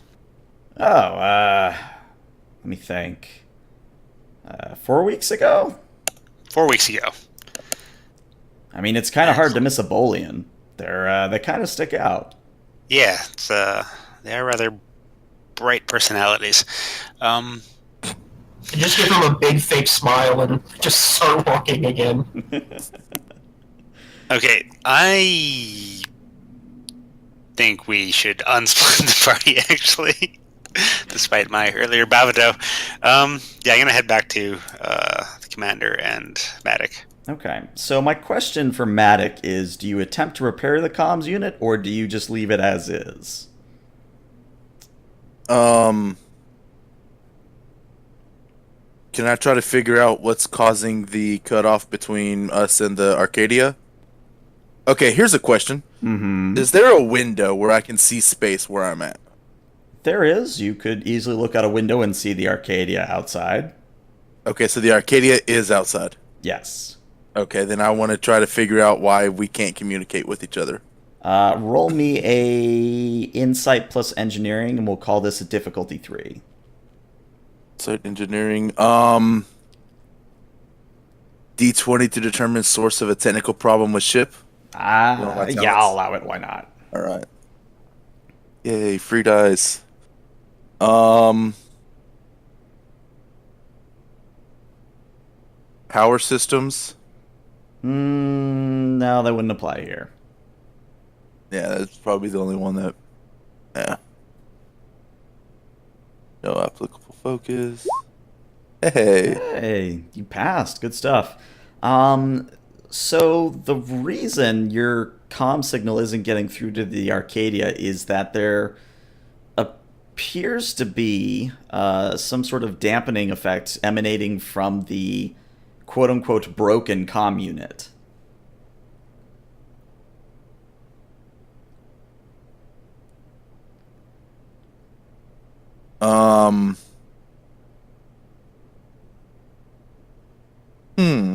Interesting. I kind of shoot Crowley a look, like the watch my back, make sure, stuff doesn't go too wrong. And then I'm going to try to fix/further dismantle whatever I need to do to get comms working from us to the Arcadia, at least. I really don't care if their comms are working at this point. Roll me a daring plus engineering. We'll have this at a difficulty 1. I want to do something afterwards. Oh, fuck. All right. So this is actually really interesting. So, Matic, you're of course able to actually repair the comms unit again to be in working order. And as you do, everyone in the away team, including those of you that are currently split away from the party, receive a message from the Arcadia. And the message is from Captain Tahan. And the message says, "Away team, please report. There's something here. Oh God, it's eating Ujessa. No, not Hai Long. I liked her. No!" And more gore. Is it the same sound of cleaving into flesh? I mean, it's different inflections and length and whatnot, but yeah, it's still pretty great. Take a slasher movie, you pretty much have all those sound effects here. Alright. Like the... I'm trying to figure out the way that he says it and the words that are used Is it basically just a carbon copy, but using Tahan's voice instead of the other voice? No, it's different enough, even though I maybe not have, done so. It's different enough that it genuinely sounds like it's coming from Tahan. Can I do a scan to see that if it's artificially made instead of it I would say if you were on the bridge of the Arcadia or in engineering, you could certainly do that, but based on your limited resources here on the station, I'm going to say you can't really tell at the moment. Okay. I have an idea. We've seen this happen in a show with Troy. I want to see if I can feel anything from the ship, like the crew itself, like just in that area. I can't pinpoint anyone, but I want to get a sense of the ship itself, like all of the crew. Yeah, What are crew seems fine. Nothing out of the ordinary. I just look there first, like okay, and I just look to Maddox, like they're fine. Rocio's gonna come in over the comm. I'm running to the transporter room now. We gotta get over there. No, just come back to us. We root back up. But They're the fine. transmission. They're fine. Commander, what do you mean they're fine? You heard it as well as I did. Yeah, and I can feel the ship from here. They're fine. Oh, did I not tell you? By the way, I am empathic. If you say so, sir. It's just all right. So yeah, it's we're actually on our way to you. it's actually about this same time that the real Captain Tahan might check in just to see how you guys are doing. Commander Crowley, status report, please. Hey, I'm. I don't like this station. If I'm going to be perfectly honest with you, Captain, we just heard you hailing us and telling us that you were being attacked, that Ujessa was being eaten, and Hailong was going to be next. I did what? I think something's happening on this station. I'm not quite happy with it. I recommend securing all electronics and computer sections. Limit them. Make sure nothing can remotely access us. All right. Would you like to come back aboard the Arcadia? No, I'm going to keep questioning some people here. There's someone I want to talk to first and see their responses. Noted. But Tahan out. And I'd like to turn to Soriel to try to start getting to work on those things Crowley just asked for. Yep, so Ril's already on it in that diligent Vulcan way. so when everyone groups back up, I just kind of just look at them like, okay, so either crew here are being affected by something, they're being replaced by something, or the computers are weird. I don't know. I'd say all of the above, sir. The one moment I was looking at records of a doctor here on the station, and the next moment the records weren't there. I got directions to a lab, and then according to the computer, the lab had never existed. There's something very strange going on here. Interesting. Commander Crowley to Captain. Captain here? Can we get from the ship itself a schematic of the station? The schematics here may not be accurate. All right, I'll send one now. All right. So, the schematic is sent over, and for the moment, it seems to match up with whatever schematic you access on the station. I want to head towards the computer core. Okay. And I want everyone following. Okay. So funny thing, as you turn around and start to head towards the door out of ops, the door opens, and then it closes again. And the door was open just long enough that someone could have gone through it. Let's have Matic take charge. I actually want to stick myself into the door and Okay. hold it. Okay, yeah, so you step in front of the door opens fine. Doesn't close on you, doesn't get stuck on you. It seems to be working normally. I'll have my arms out just ready to catch the closing sliding door if it wants to try that, and let everyone through. Okay. So it's a little awkward. You kind of have to go under Crowley's outstretched arms, but you guys manage. And yeah, you guys head for the computer core.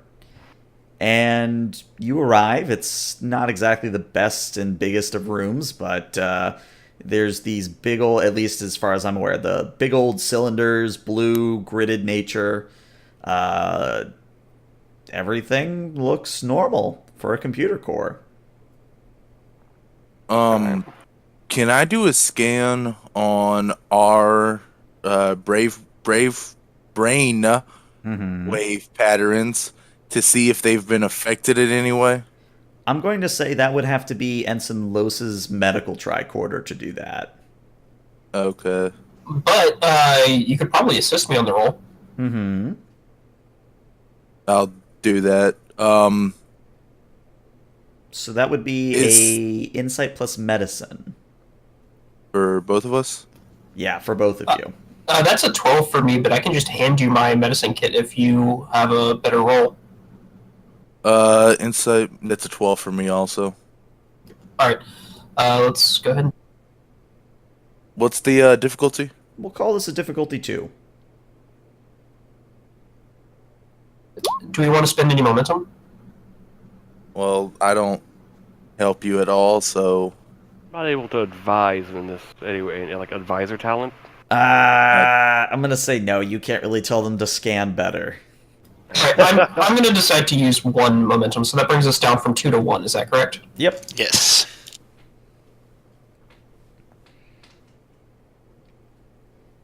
And emergency medicine's not coming into focus? Nope.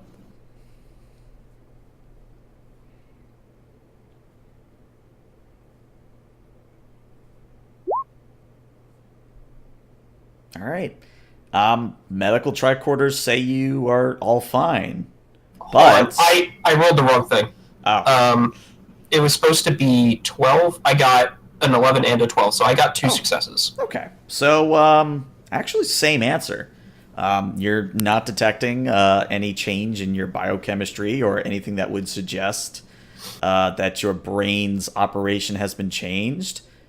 But as you, I guess, as both Ensign Los and Lieutenant Maddock look at the tricorder readout, one of the little screens on it just flashes, he is awake. No, I just tapped the screen a couple times. It goes away.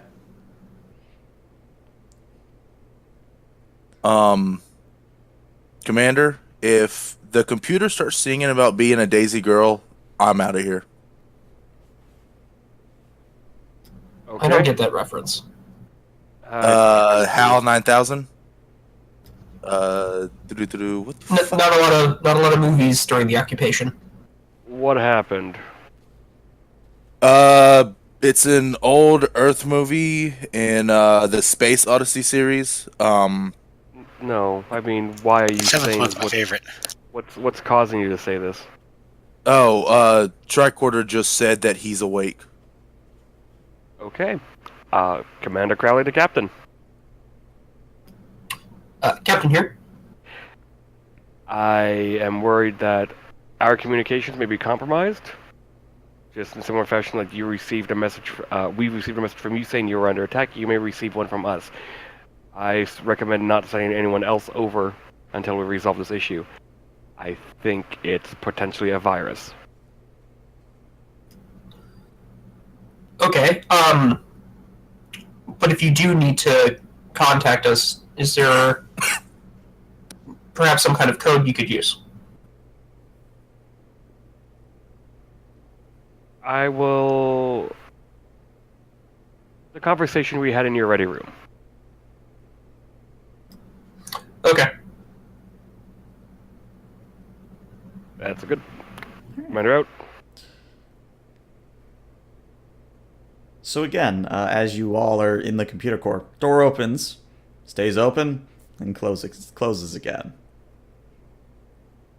Do I sense anything? Nope. Okay. I have my rifle at the ready. What about my medical tricorder? Still nothing. It is returned to normal operation. I want to go to the computer panels in the computer room. Mm-hmm. And I want to start severing the computer from any non-critical functions. I want to start making it go blind. Okay. So as you're doing this, the computer responds. All you need to make people love you is a grave and a flower.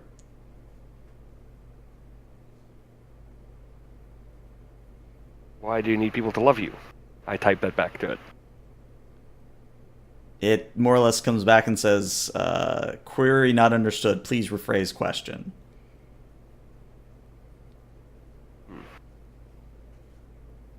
Alright. I want to... I'm not training this too well, but I want to try and find out if anyone else besides me is messing with the computers. Okay. Trying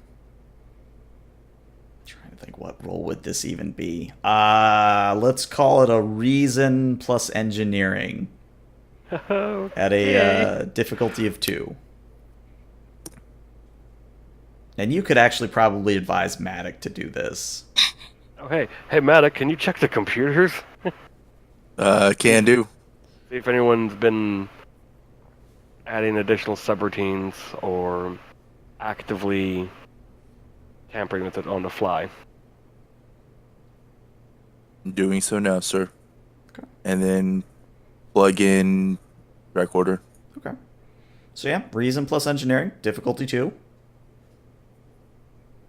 Do I roll anything for this, for the assist? Advisor just gives him like another D20 roll if he fails, yeah? Yeah. Okay. Well, let's see what his roll is, and we'll talk about his possible assists. Okay. Doesn't it only come into play when you are assisting, though? Oh, fuck. What the fuck? That's 2 in a row for me. Ah, you get to re-roll it. Okay. At least I get a reroll the 20. Yeah, I was gonna say, reroll the 20, for sure. I mean, you could re-roll the 17. Oh my god. Oh Come my on now! God. Okay, Will Wheaton, can you not? We're playing D&D, right? That's a good roll? Yeah, that's a good roll. We're all playing D&D on the holodeck again. Oh, critical success. Huzzah! We slay the dragon. So Hey, Matic. it's green. It's green. That means it's good. All right. Yeah, roll 20 wants you to know you did well. Yeah. Oh god. Okay, so Matic, when you go to do this task, not only does the computer say something, but as it says this, the door opens behind you, and it says, "Don't turn around. Whatever you do, don't turn around." And then you hear the door open like a psh. Do I see this on the screen? Instant Los immediately turns around. There's nothing there. Nothing there at all. I immediately type in HAL 9000 or SAL 9000. Get the fuck out. The computer says, "Please restate query." You heard me the first time. I'd like to try something. Sure. I'm going to put my phaser on a low setting and just blast off a wide arc, like the area effect, Okay. and see what happens. Towards the door. You don't hit anything. You just kind of lightly torch or blacken some of the corridor and other panels on the wall. But you don't seem to hit anything invisible or things of that nature. I'll then explain my actions. Just a small experiment. Well, I don't think a creature could become an object or anything. That would be ridiculous. Just kidding. I just look at him and was like, yeah, no, that's a good idea. I want to try and do the same thing to the station I did to the Arcadia. I want to try and just get a feel of the whole station. Business is normal.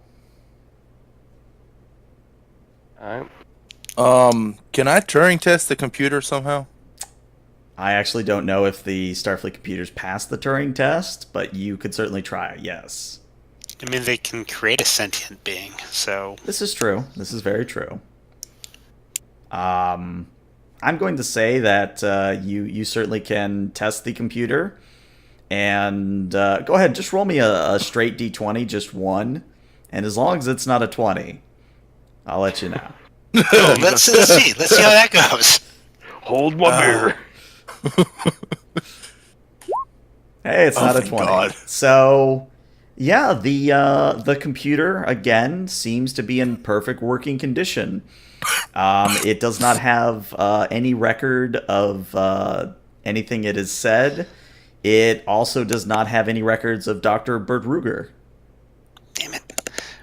All right. What it's been saying, like the whole, if you need someone to love you, flower in a grave, he's alive, and whatever it said to Rochelle back in the cargo bay. Mm-hmm.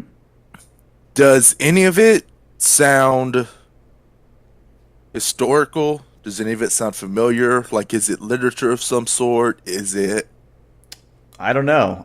Is 4chan's X-board still a thing? Sure. Yeah, let's hope not. I'm going to say probably not. None of this seems to be like, it's not like the book is reading or the computer isn't reading from a book.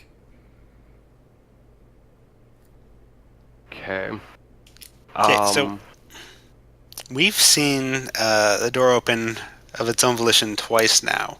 Am I able to tie into the station systems and track the movements of the personnel aboard and like when the doors are opening without anybody being present for them to open? Roll me... You know what? I'll give this to you because it would be a difficulty 4, but I'll give this to you. When I you just want to interject quickly. Sorry. Yeah, go ahead. Are you saying this out loud, Roche? Roche is, yes, saying that he's trying to correlate this information. Am I messing up the name again? I gotta stop doing that. Red. Rochambeau. Yeah, that's Yes. Casanova. I want to. Crowley will go say. You said that something was quickly appearing around the station. Can you time? There's a life sign fluctuating aboard. It's either, if you look at your tricorder to scan for life signs, so you'll find it's either 34 or 35 intermittently. And I can't find any pattern as to where that 35th is blinking in and out, but he is moving through the station. Is he moving through the locations the doors are opening? That's what I'm trying to determine right now, sir. Yeah. I will advise you to do this. I'll let you have 2 questions after I tell you this information, because I think one of you has Studious. First answer: there are no station personnel moving about that would cause these doors to open. Second bit of information is that this intermittent life sign also has not gone near any of the areas where the doors have opened without anyone triggering them. Third bit of information is that there seems to be a malfunction with some of the replicators. Oh, Spractigino's lovely. I ain't fixing these replicators. Nope. Okay. So my first question would be, and everybody can feel free to jump in here and make a suggestion if my question is dumb. Is there a pattern to the doors opening? Like, I'm assuming that the doors aren't just opening where we're at, right? So, according to the computer, now that you're looking at it, there is no log of these doors opening at the times they have. Okay. Well, that's real bad. Is that going to be one of my questions then, or? Yeah, they'll say that'll be one question. Damn it. So the replicators are malfunctioning. Are there sensors? Are they producing something specific, or like in what manner are they malfunctioning? And is it all the replicators, or just some? It is some of the replicators, and the particular problem is that the station personnel here have noted that the food that is created smells like nail polish. The food itself tastes fine, but Why it's do you don't eat things that smell like nail polish? What's wrong with these people? well, it's one of those things where the no matter what they replicate, it smells like nail polish, and they get hungry enough, they're like, "Fuck it, let's taste it." I guess if you scan it. As far as you can tell, though, the taste is fine with it. It's just that there's a very distinct smell. Smell and taste are linked. Uh, Polish doesn't smell tasty. Did Lieutenant Maddock submit that report to the captain about the subroutines by that Tellarite? Would Crowley know about that? yeah, I would have submitted that, and also would have let Narenda Station know. That way, they could try to contact other ships that he worked on. That way, they could try to find the same subroutines. Yeah, I'm We're talking wondering. about Dust. No, this would be the one that the engineer at Utopia Planitia that inserted the joke subroutines. Oh, right. Yeah, I want. I'm not sure if I can ask, but is there anything similar like that within the computer? I'll say that your earlier access to the computer would reveal that there does not appear to be something of that nature here. Oh wow. Do we have a full crew log of who all supposed to be on this station? Yeah, you've It's got not reliable. Yeah, you when you first query it, you get a list of 34 people, and when you pull it up again and you get 35, you see that the 35th name is Dr. Bertruger.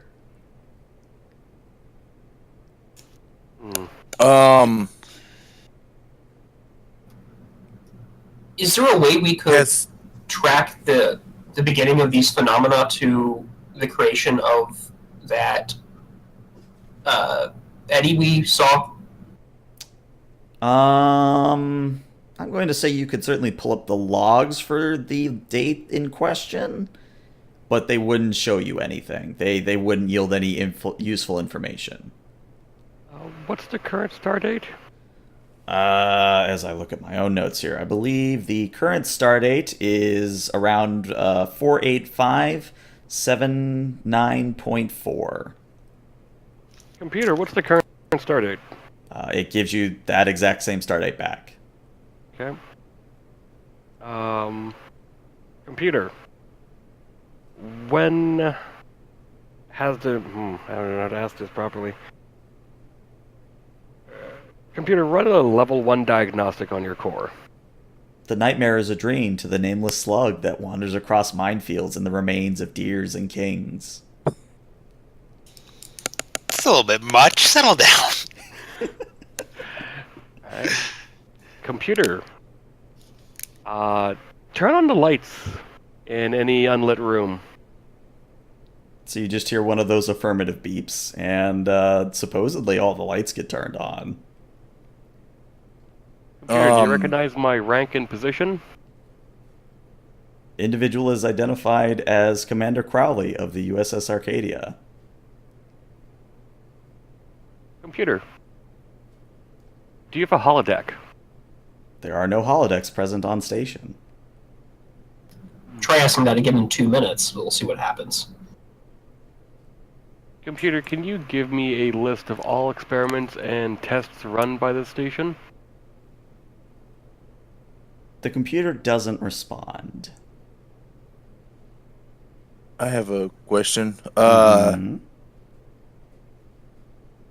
Would Rochelle have told us that he got told by that random person that last time they saw the doctor was 2 weeks ago? Yes. Yes, it did. I mentioned So we would know. How long ago did the Eddie appear?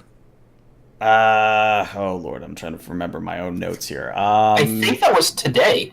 Yeah, it was quote unquote today, or at least like a couple days ago, kind of a thing.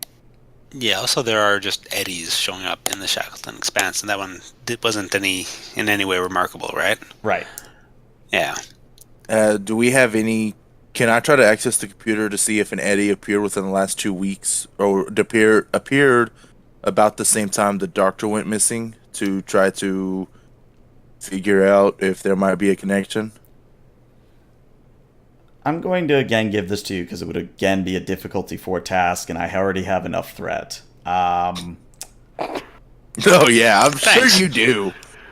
um, You're welcome. you're able to pull up the fact that yeah, they're keeping pretty good tabs on the eddies that are forming and existing in the area, but there's just a sheer number of them that identifying if one in particular is responsible or in some way correlated to events on station. I mean, you'd have to make guesses or shots in the dark, kind of a thing. I want to play one more game with the computer. Mm-hmm. What was the doctor's name again that's missing? Dr. Bert Ruger. Computer, hypothetical question. Dr. Bert Ruger was experimenting on some form of project, or some or the other. Assuming the doctor is a cultured man, well-versed in literature, and if he was to be trapped or lost in some way, how would he try to communicate? Blink, and you're dead. Oh, I blink. I really blink. Nothing happens. Alright. Is there any odd power ratings? Like, I'm trying to see if there's a significant power draw that is inexplicable, either through the tricorder or through the station systems. There is indeed a very strange power reading coming from near the area that you were given originally. So the quote-unquote original location of Bert Ruger's lab, there's some Okay. sort of energy signature there. The cargo bay where we were at? Mm-hmm. Well, I'm going to communicate that to the party, and or I guess the away team would be the more appropriate nomenclature, Mm-hmm. and suggest we go check that out. Point of order for walking would be Crowley, Maddock, and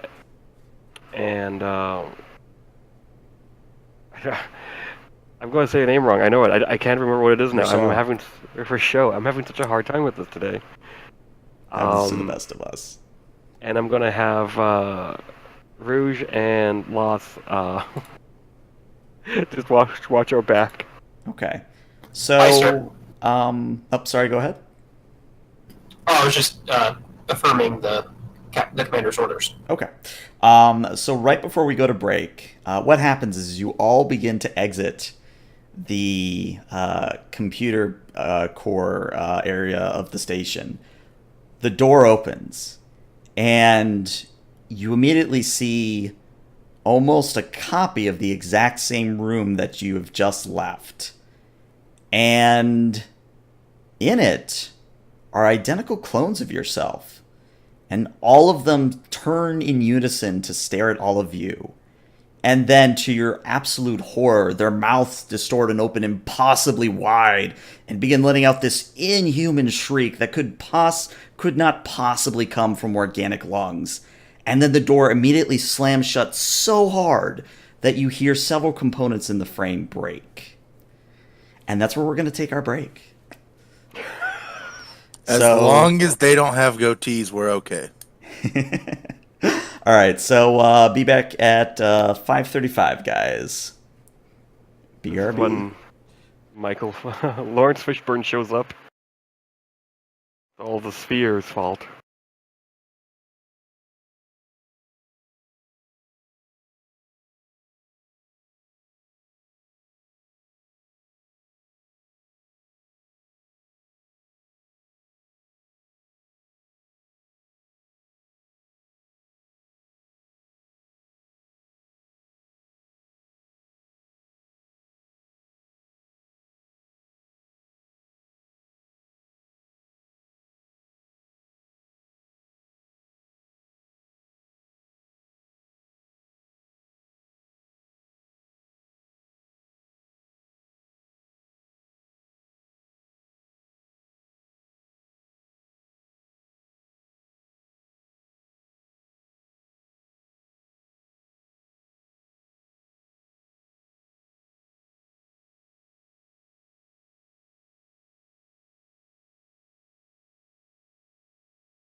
All right, I'm back.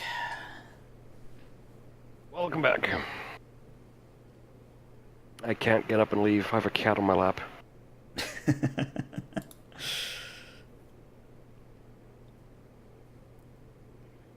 So this is creepy. As it should be.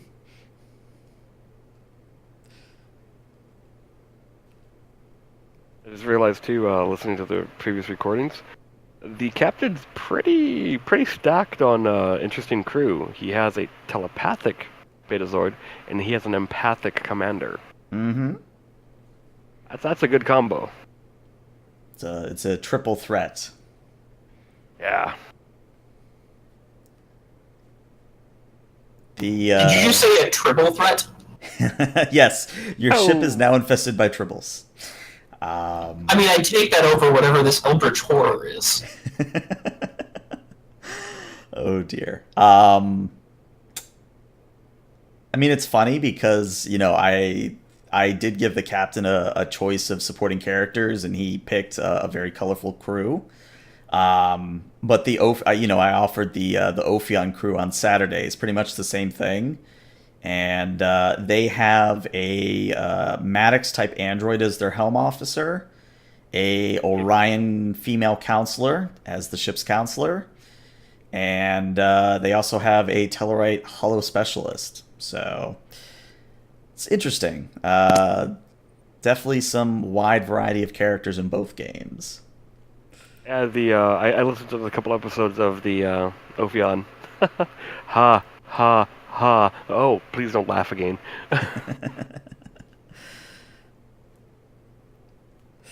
Oh dear. All right, Yeah, is so- everyone back? Back. Yeah. Great. All right, so let's resume. So, the door, again, has slammed shut so hard that you've heard several components in the frame break. But before we get to any tasks or any sort of actions to fix this door or get it open again, I need everyone to either roll me a command or a control plus command or a presence plus con at a difficulty of 2. Everyone on the away team. Everyone on the away team, yes. What's this roll for? This is basically to see how well you're doing mentally. Composure as a focus? I would say composure would definitely come into play here. What are the options again? The options are control plus command or presence plus con.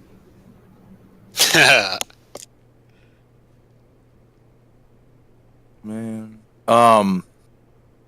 Dauntless. Add bonus D20 to resist being intimidated or threatened. I'm going to say no, you're not really threatened by this. Yeah, I'm going to say no, it wouldn't apply here, sorry. I really wish I had a focus on that one because I would have had 4 successes. But 2 will suffice. All right. Okay. And we'll say Rouge fails his as well. So, Rochelle, Crowley, and Rouge, you now have the unnerved trait for the remainder of this mission. And what this trait will confer is that your complication range has extended by 1.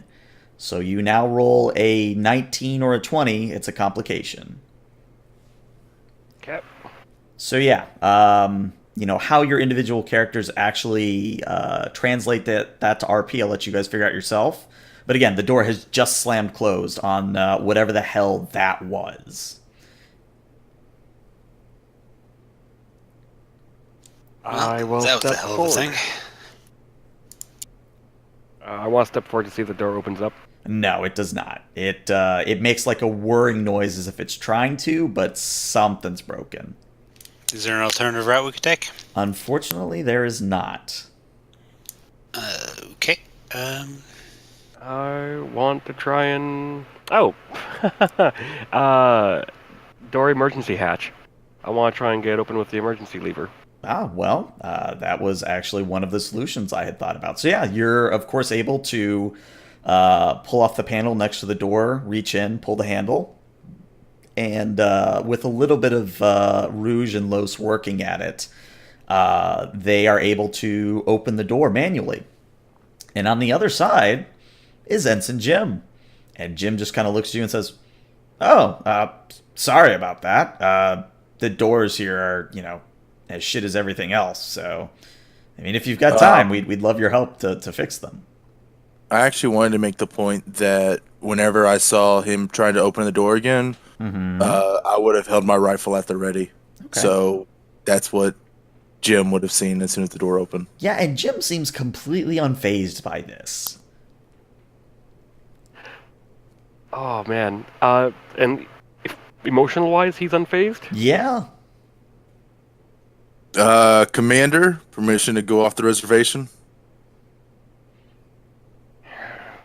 Low setting, stun. I mean, I figured there were some questions we could ask. Oh, that too. But I'm just for your rifle.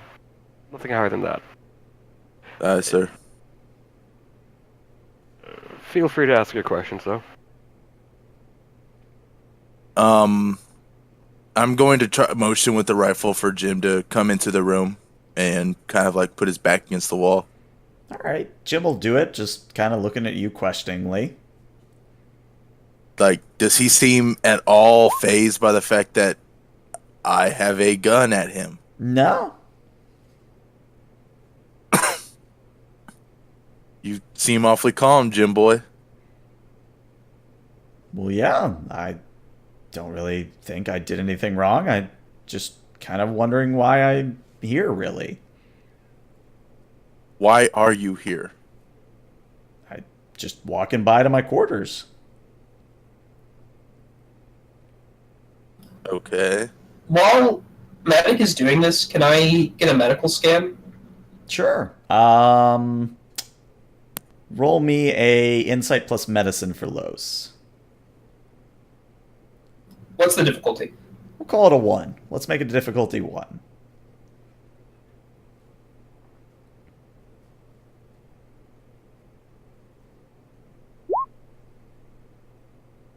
Hey, you get a momentum. Nice. Yeah. Well, you rolled insight engineering, but you still pass either way. What you get is that this Ensign Jim seems to be fine. Nothing out of the ordinary here. And he's human or some other Federation species? Oh, he's human. A little bit balding.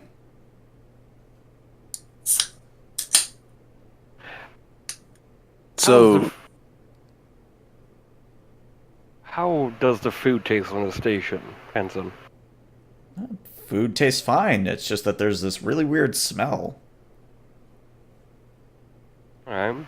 Have you seen any weird messages? Nope. I can't really think of anything. No. Any weird responses from the computer? Nope. No. can we tell if he's lying to us? Well, Crowley is an empath, would be able to tell, and this guy seems to be on the level. Any nightmares? Any weird dreams? Well, I mean, there was this one time where I dreamed my ex was laughing at me, but I don't really think so, sir. Jim, have you had any issues with the computers? No, not that I can think of. And how's Doctor Bert Ruger? Bert Ruger's studies going? Bert Ruger died, I think. How long ago? About 7 months ago. Then why is there a log for him 2 weeks ago? He just shrugs and says, I don't know. You seem to probably know everyone here really well. What was he working on? Do you know? Oh, I don't know. Every time you'd go into his lab, he'd get into a very loud, shouting, meanness kind of manner, and no one really knows what he was working on. What would he shout? Oh, the standard expletives, the get the hell out of his lab, and then he was busy, and... And you've never seen anything of his work? Not papers or anything like that? No, I think it might have been classified? And who on the station would have access to that? I don't know. You don't know your commanding officer? Well, I know that it's. And he thinks for a moment. Isn't it Crocked? Isn't I don't it know. You Croc? tell us. You're the one on the station. Yeah, I'm pretty sure it's Crocked. When was the last time you had a full vacation, like just taking a couple of weeks off? It's been a few months. I think it's been long enough. How about this? I'll put a good word, get you on Ryza. Something like that, maybe. Oh, Uh, that would be nice. Do you mind if I ask you how the doctor died? Oh, I heard it was a heart attack. How old was he? I think he was in his 60s. What was he? He was actually a Klingon. Sorry, wasn't he a Boolean? No, I'm pretty sure he was a Klingon. Then who? His heart failed? His singular heart failed? Yeah. So add a character if you haven't already got the memo. There's a Klingons lot have of conflicting redundancy. data here. Yeah, no, I'm just having fun. Okay, thank you, Ensign. Keep up the good work. You're a shining beacon for what we all should strive to be. Dismissed. He looks at Maddox and says, okay, sirs, you have a pleasant day. Yep. I just lowers. I put my hand on Maddox's rifle just to lower it. Okay, yeah, and once it's lowered, he just walks out and continues on as if nothing happened. So I've noticed that the crew's memories change from moment to moment, but ours haven't, Yet. Yeah. or as far as we're aware. Oh, I wish I hadn't thought that. What did we just see? We saw someone who was entirely too calm at being held at gunpoint. That, but before, quick scan of the area. Was there any?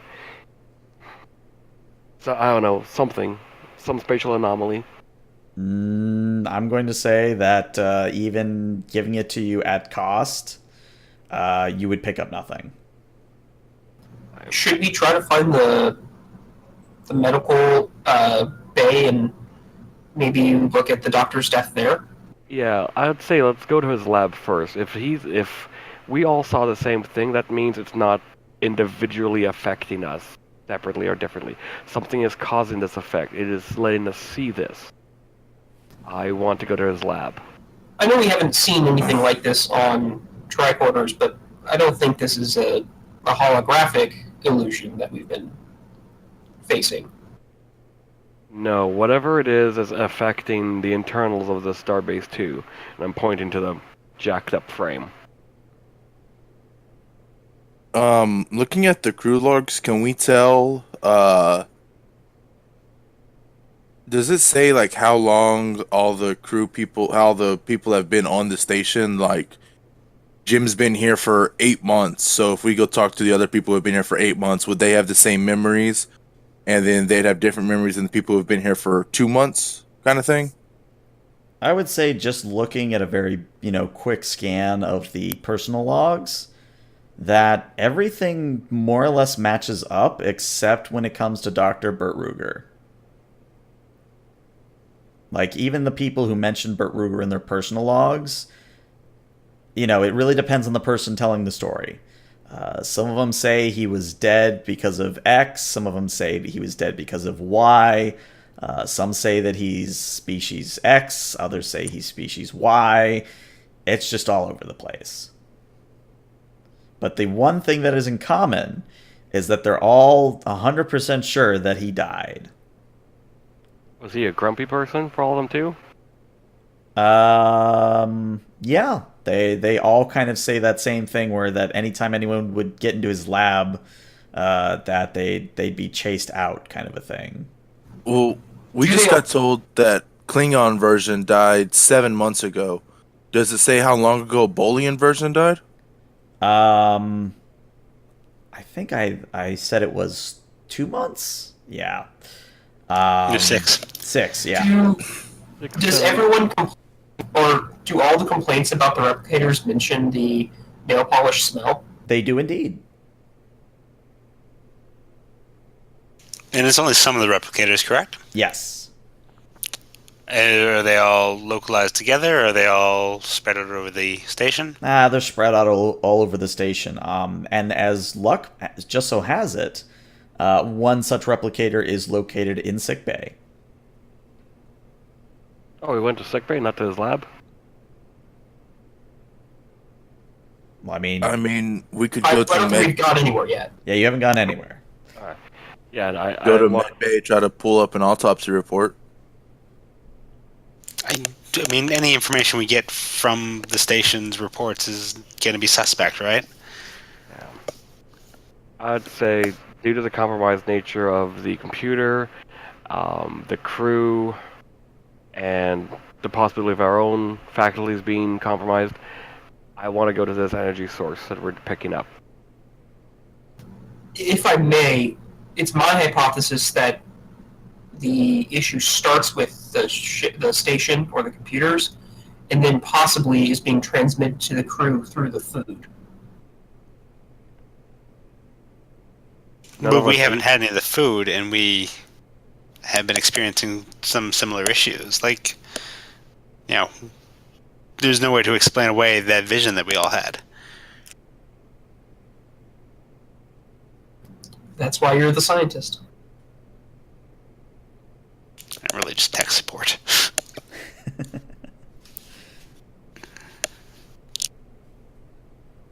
So yeah, where are you guys heading at this point? I vote lab. Yeah, lab. Okay. All right, so with 2 votes for lab and a couple abstains, let's have you guys begin trudging down the corridors towards this energy signature / hopeful lab. As you walk down the corridor, you're approached by a Klingon. And the Klingon seems to be in a standard Starfleet uniform, and he just kind of walks up and he says, "Ah, nice to see you again." Yeah, it's good to see you too. Sorry, I'm terrible with names. I'm great with faces. But it's, No, this is Worf. No, my name is Jim. Okay, What? I'm just walking right past him and going right to that lab. Okay. Nope. Wait, I thought Worf was the only Klingon at Starfleet. What is happening? Hey, we also Jim, are- why don't you show us to the doctor's lab? See, why don't you lead the way? Okay. So, I mean, Does he have the same voice as when he was human? Oh yeah, same voice. That's really weird. If you let him lead you to his lab, you will be led to a dead-end corridor that just kind of looks out onto space. Like there's a window at the end of the corridor that just looks out into space. The tricorder layout, like the schematic we got sent to our tricorder, does that match what's... It does not. Supposedly, according to the Arcadia, there should have been a lab here. But all that's here is, well, a dead end.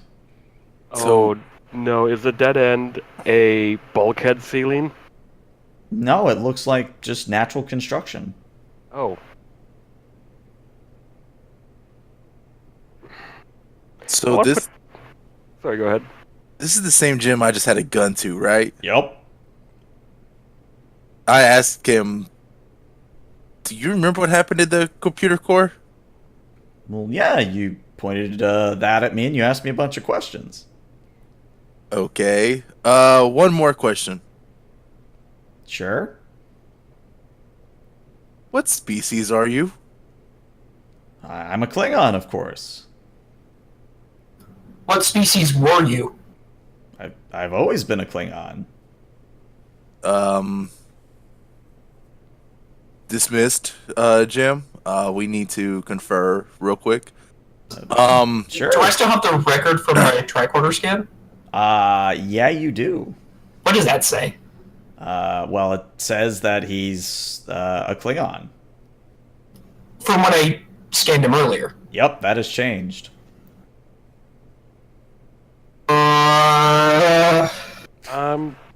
New plan. We leave the station. We fire 4-ton torpedoes at it. Problem solved. Oh, Well, we can't. These are Starfleet officers. We can't leave them behind. There's only one Klingon in Starfleet, and it's not Jim. Hi, I'm Jim the Klingon. Nice to meet you. It's a proud Klingon name. Commander, let's try to raise the Arcadia. We haven't done that in a while, and I'm worried that we may not be in contact with them. I only have a couple of phrases I can use that will keep our connection perfectly genuine. I don't want to blow through that just this moment. Did I hear him earlier whenever he said whatever him and the captain talked about in his ready room? I mean, yeah, he was right next to you when he said it, so... Okay. I'll look at the commander. I have a couple things that only me and the captain have talked about as well that I could try to use. Alright. But first, I want to scan what's ahead of us. I want to use sonar if my tricar is able to. Okay. I want to know if it's actually a dead end. So as you configure your tricorder to do this, Rochelle, a snake drops on your shoulder. And then another one. And then you look up, and then an unholy mass of spiders and cockroaches and snakes just begin raining down on all of you. I'm gonna book it down the corridor. I'm just gonna... It's like, nope, I don't believe this. I'm just gonna wait for my tricorder to be reconfigured. Okay. So Rochelle... Plasma torch killing stuff. Okay. So, yeah, with all of this happening, you set up the tricorder to do the sonar pulse. And, yeah, it doesn't detect, like, any cloaked or any construction that wasn't natural. It just seems like the corridor ends here. Oh, and it's also picking up the snakes that are writhing around, but, you know. I have an idea, but I'll let you go first. I guess my idea would be to take a running start at the supposed wall that's not supposed to be a wall and just try to run right through it. That's like an idea. I kind of say whether or not it gets the okay. I mean, if that wall's real, that force field's gonna knock you out.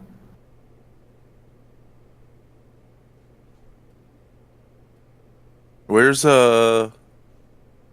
Can I just pick up one, or can I throw something at it then? Do you think that would be a better idea? There are spiders, cockroaches, and snakes to go around.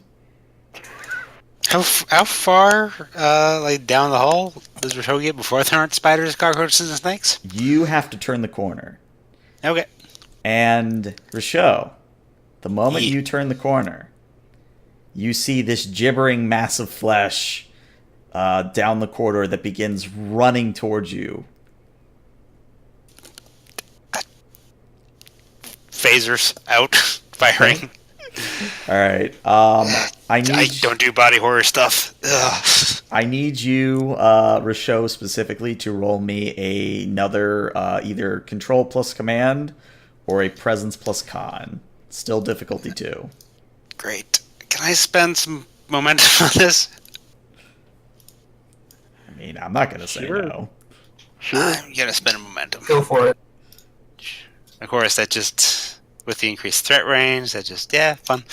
Applicable focus, no. Alright.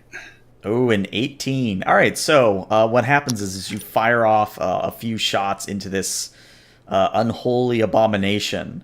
You strike it once, twice, and on the third time, you know, and I'm imagining, Rochelle, you might be like dialing up the power each time.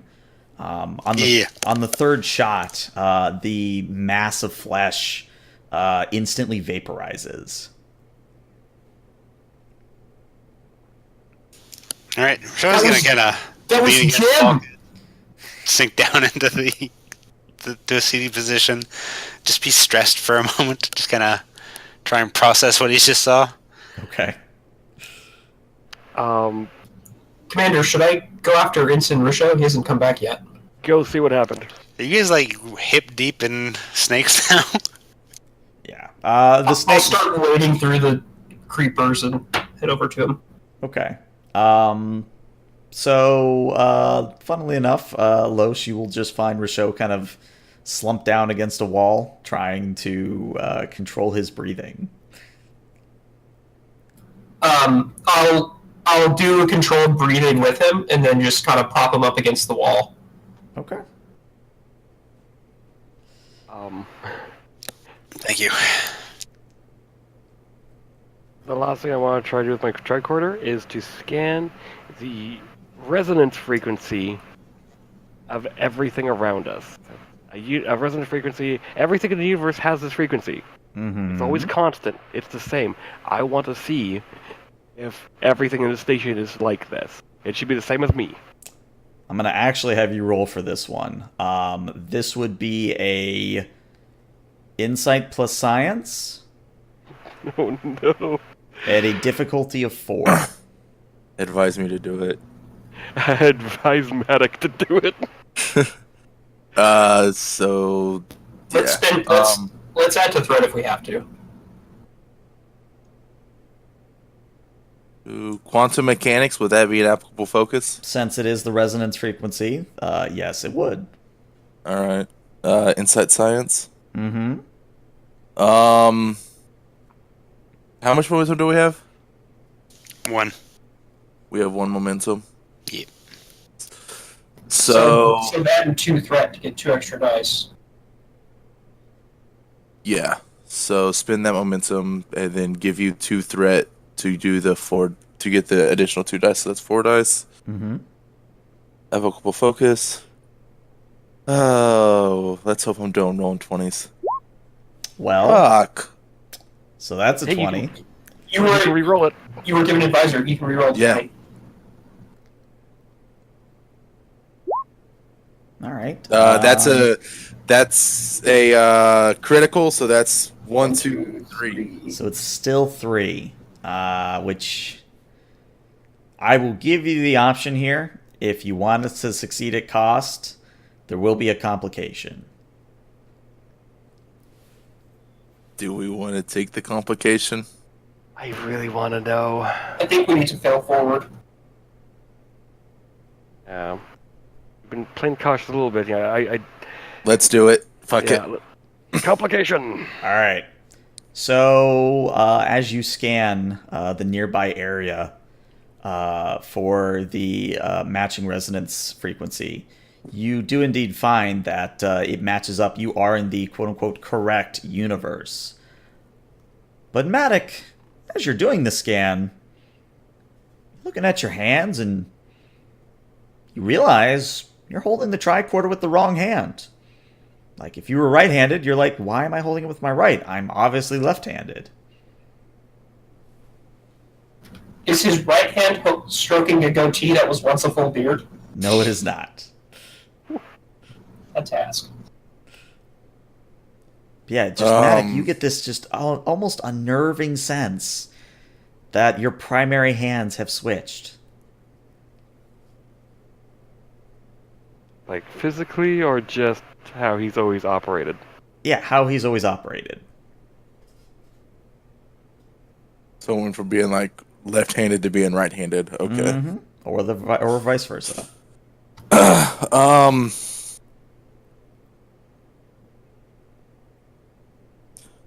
I'm going to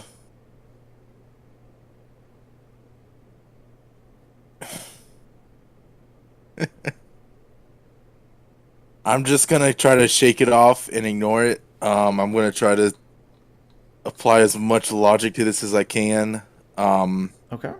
And I'm gonna look at the commander and I'm just gonna say, I really think we need to get to sick bay or something, or contact the Arcadia, or do something. That way we're not wandering around walking into dead ends. Me throwing whatever into the wall / force field / whatever, Mm-hmm. did it did it act like how it's supposed to act, or did it kind of like go through like, oh hey, there's something hiding here? No, it definitely acted like a normal wall or force field would. But I do want you to roll me another mental test here, since you are trying to shake off the effect. Again, that is control plus command or presence plus con. The difficulty is again 2. Which you actually get a momentum back. Nice. Yes. So yeah, you're able to shake off the effect, and when you do, the sensation goes away with it. So you are holding it with the original proper hand. Okay.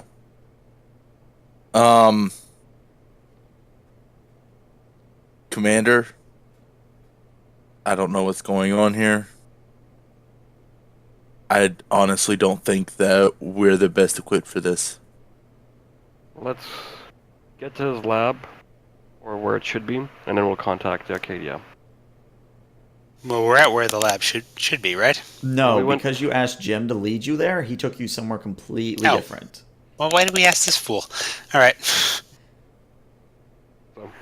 Klingon Jim. We'll wade through the bugs, snakes, and spiders. Which at this point have all either died or evaporated away. You know, it makes me think there was one case that the Enterprise had to deal with. It was a planet that apparently thought that the end of the world was coming. And this being called Ardra had all these little fancy tricks, and that's what I'm just gonna think these are. I'm just gonna think they're tricks. Some trick, Commander. Remind me to never serve aboard a ship named Enterprise. Trust me, you get the call, you'll take the job. I look to Ensign Rochelle. You okay?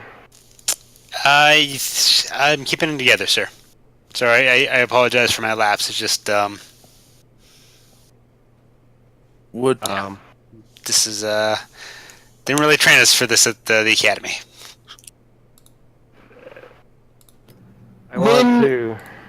When we scanned our own selves, like when we first got here, did that include, that was our brainwaves, right? Mm-hmm. And it didn't show anything like REM sleep? Yeah, like it's not like you have been deprived with sleep. It showed you were, as far as the medical tricorder was concerned, perfectly normal.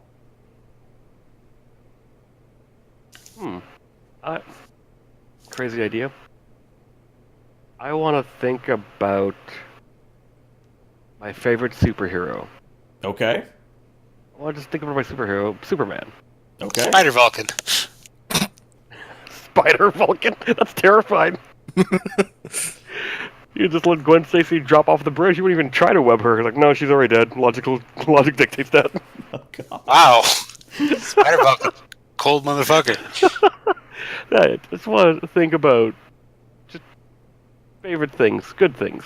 Could also be Tegwen. All right. So you think positive thoughts. Personally, you feel better, but nothing happens.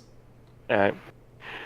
It's like, oh, yeah, well, idea went out the window too. It was the time of the Enterprise. I read a lot about the Enterprise. Let's get to where his lab is supposed to be. Let's not get interacting with any of the other crew of the station. We'll get there, we'll contact the Arcadia, and we will go from there. Okay. So, either because you are avoiding the other station personnel, or because you are simply quote-unquote lucky, you arrive at where the energy signature is emanating from. And this time, when you come to the door does not open, and the computer says, level 5 clearance required. Oh, okay. Pull up my rifle. 1, 2, 3, 4, 5. So you're going to shoot it open? I want to first try the emergency release. Okay. And as you try the emergency release, the computer says, a cat's average temperature is similar to humans before it is introduced to an oven. What? have a whole list, man. I spent some time on this. Los just quietly spies Monteau Rouge's response to that. Rouge is just like, what? Commander, I could probably give us level 5 interest without having to discharge any more weapons. Very well. I put my weapon back down to low setting on stun. And two, for the GM, never lose that list in public. Oh.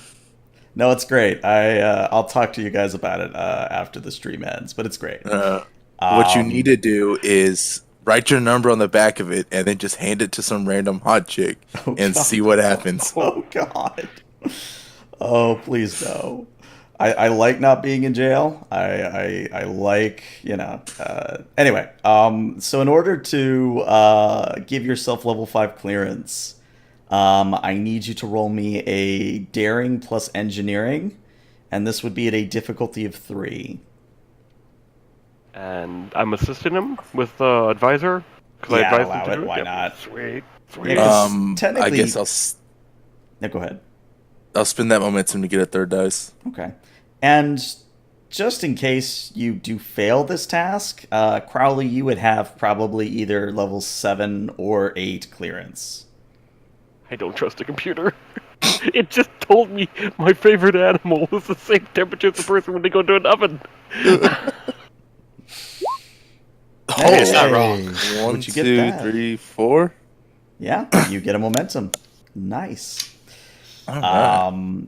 So yeah, you're able to get the door open, and when it opens, it's in what is this stark contrast from the rest of the station, where the rest of the station looks pristine, not like anything's wrong. This room looks like someone has been either rushed to by an angry Klingon, or that there's been some explosions. Like, this place is an absolute fucking mess. And what you see is that most of the consoles in here are dead, and those that are active flicker with power. There's scorch marks on the walls, and there's a corpse of a vaguely humanoid-looking individual slumped up against the far wall. Did the tracker tell us how long it's been dead? I'm gonna go and scan. Okay. So, Ensign Los, as you scan this corpse, you of course detect very obvious causes of death. So, heart attack, brain aneurysm, the rupture of the aorta.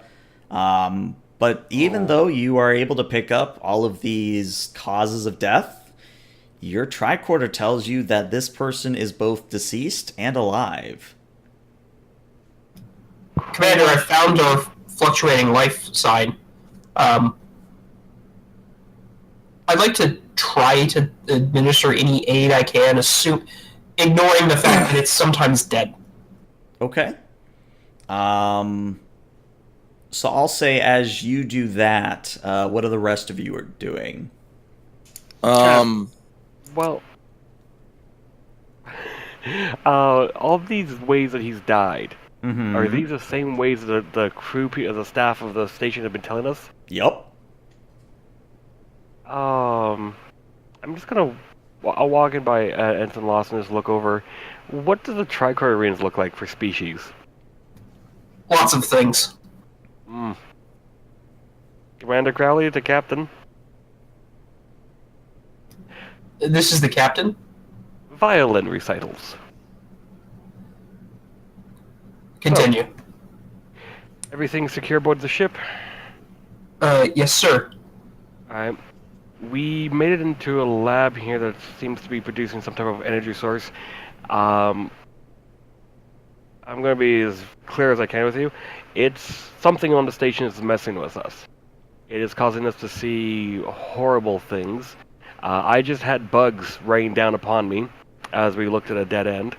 That's not supposed to exist. Something's possibly altering us. I would advise the ship pull back to a safer distance, but before doing so, transport a power supply unit to our location. We've I'll give elaborated- the nod to Sorrel. All right, and Sorrel will do just that. And I believe whatever is affecting us has already affected the crew of the station a lot worse than what we're experiencing right now. Advise Dr. Dore to have... It's getting harder to focus on those little things here. Full medicals checkup on us when we get back. I'll do that. And Commanders, is the away team alright? Richaud is a little shaken up. I'm okay. Best as I can be. Alright. Anyone else is fine. Use your best judgment, Commander. Will do.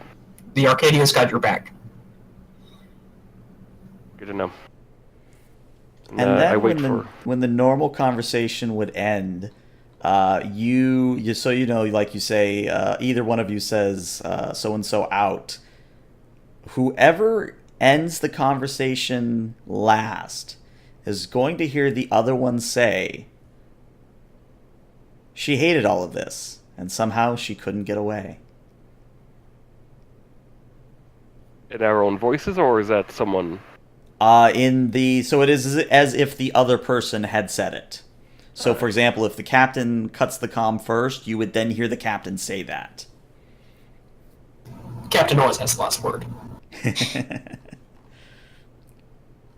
So yeah, I take the power supply unit when it beams in. Mm-hmm. Give it a medic. Like, there we go. We can power up the consoles. All right. So, Matic, it is a relatively simple daring plus engineering at difficulty 2 to interface your power supply with the terminals. An advisory still in effect. I'm assuming power systems would apply. Oh, yeah. Yeah, you succeed. Can I re-roll that 15? Just because... I mean, you could, but you still succeeded. Yeah, you might Good roll it exercise. into a complication, though. Yeah, I was going to say, do you want to risk another 20? I mean, what's the worst that can happen? You say Yeah, that that after you pool roll- after a certain point is no longer intimidating. Captain Cronenberg of the USS Lovecraft? Cthulhu pops outside of your window. He says hi. Hi guys, Cthulhu here. Hey ho, Cthulhu here. It's not easy being green. Oh, God. Cthulhu, of course, played by Kermit the Frog. I would accept the end of the world if it was him. Nah. Oh shit. Okay, it was closed. I'm not gonna re-roll You're not that gonna re-roll. just because. Alright. Yeah. Whenever I get the systems back online, I want to tell the commander. I want to pass this by the commander. Okay. Commander, I may have an idea. Yeah, let's hear it. So far from what we've seen is it's been through the logs and everything that's written down so far that we've seen written down so far has been what is happened to the doctor apparently. The multiple species, the ways he died. What if we do something? What if I move all of the logs and everything that's written down to something not connected to the station, like my tricorders, or move it to like an excess data pad or something, and then we type in doctor's all fine, doctor's a human, that's all fine. Give it a shot. Make sure the data is backed up correctly. You don't want to lose it. Alright. So as you try that, Matic, you incidentally trigger an audio log that begins playing. And you, of course, can cut this audio log whenever, so just shout at me whenever you want me to stop. So the audio log is in this very raspy, almost old person style voice. I would normally attempt it, but I'd like to keep my throat intact for tomorrow. So the message says thus. To anyone that finds this message, I am Dr. Bert Ruger, except that is not my name. One day I woke up and my old name was gone. Because of what I did, I fear that who I was will be gone forever. Approximately 2 weeks ago on Stardate 47982.1, I detected a spatial anomaly in system that I thought might be the cause of all these electromagnetic eddies. In studying it, I bombarded it with some exotic particles and thought it closed. How wrong I was. I started to notice strange happenings on the station. Rumors, tall tales, and idle talk amongst the station's crew were slowly imposing themselves on factual reality. My name became Bert Ruger simply because enough people believed that to be the case. Naturally, I tried to tell them and get them to believe something was wrong, but I couldn't get through to them. It didn't help that my very thoughts, personality, and appearance kept changing to fit others' perceptions of me.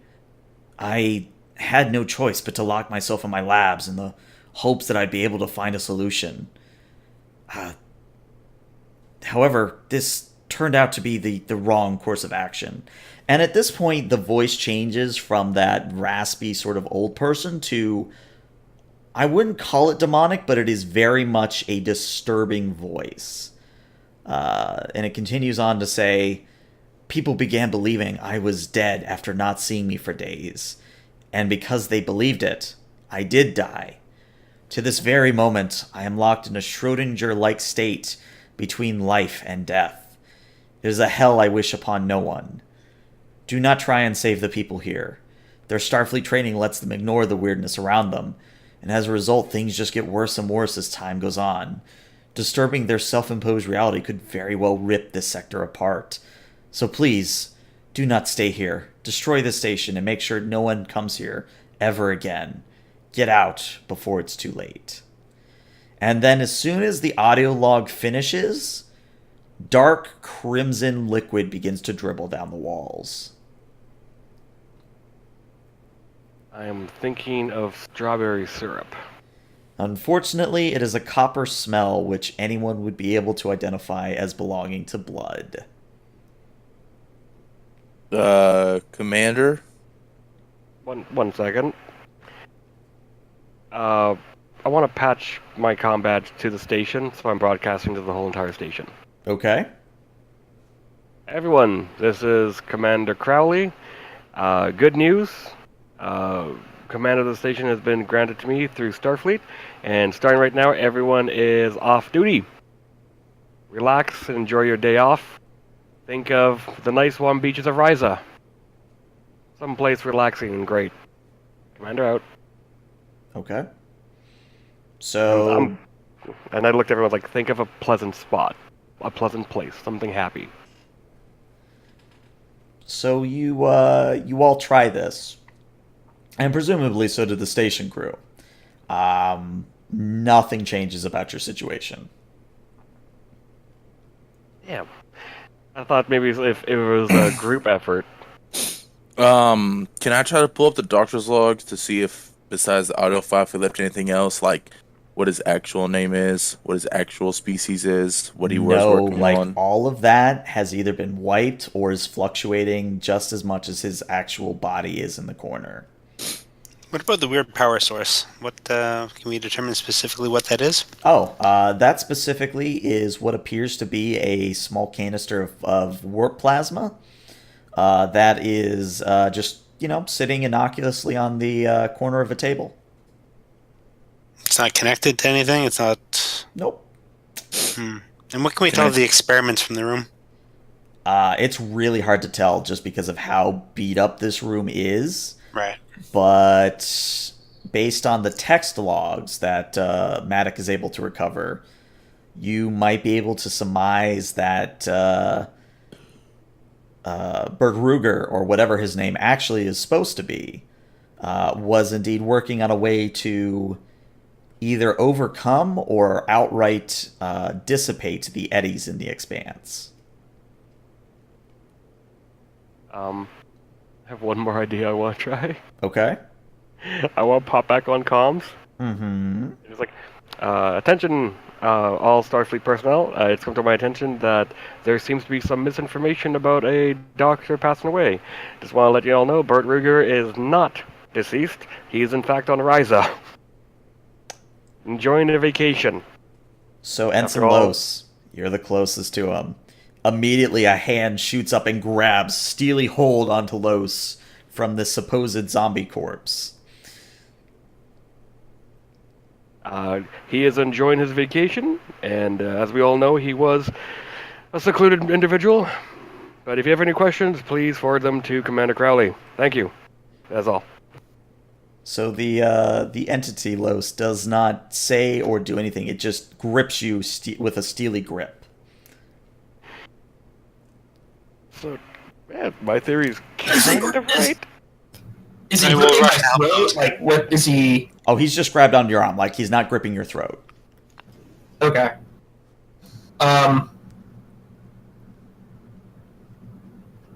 I go over as well, and it's like, and I put my hand on the gripping hand. It's like, you're alive, it's fine. Everyone knows you're alive now.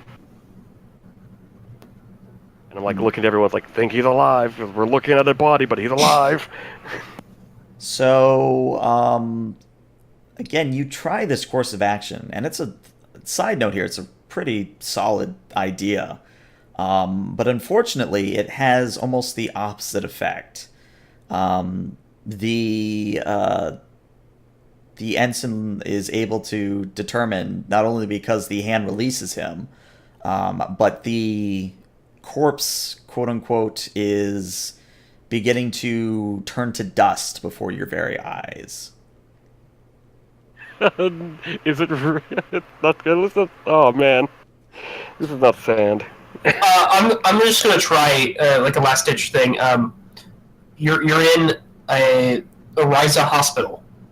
Mm-hmm. I'm just trying to get his belief to match what everyone else on the station thinks. Roll me a D100.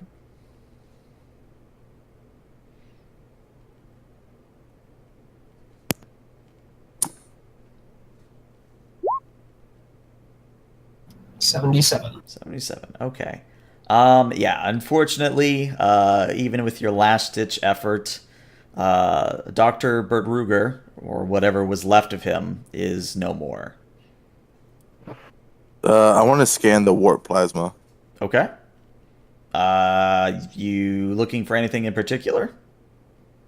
I want to make sure it's. First off, would they even have warp? Well, yeah, I guess they would, seeing as it's a science. Well, there might not necessarily be a warp core on a station. Yeah, but I'm just trying to figure out why they would have warp plasma. Period. But I want to scan and try to see why there's this strong energy signature coming from it. Okay. I will again just give this to you as a freebie, since we're nearing the end of the session.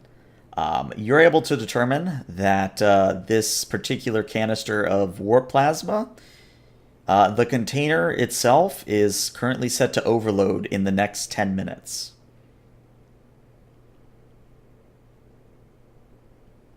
How big is the canister?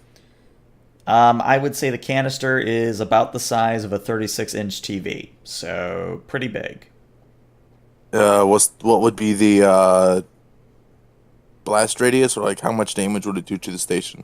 It'd probably take out this lab and pretty much render it just empty space, kind of a thing. Just the lab? Yeah, probably just the lab.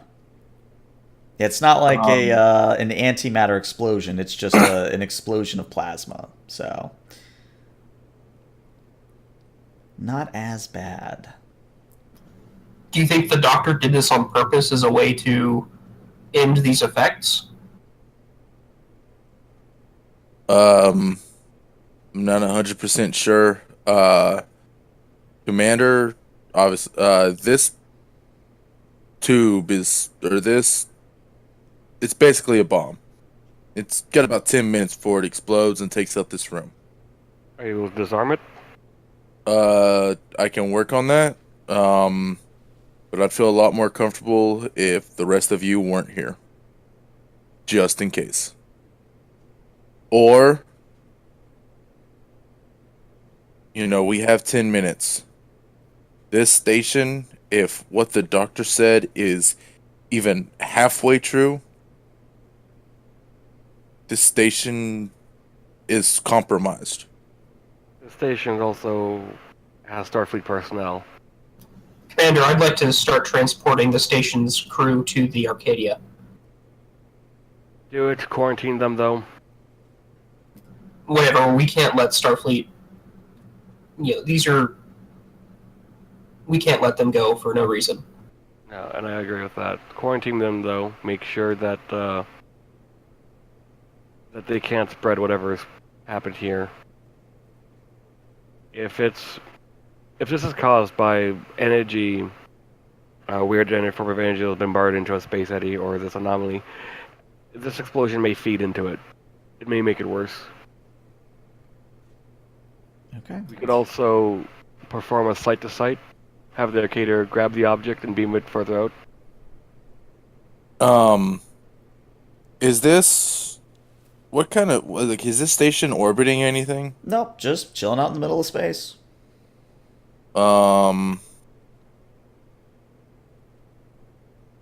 Where would the...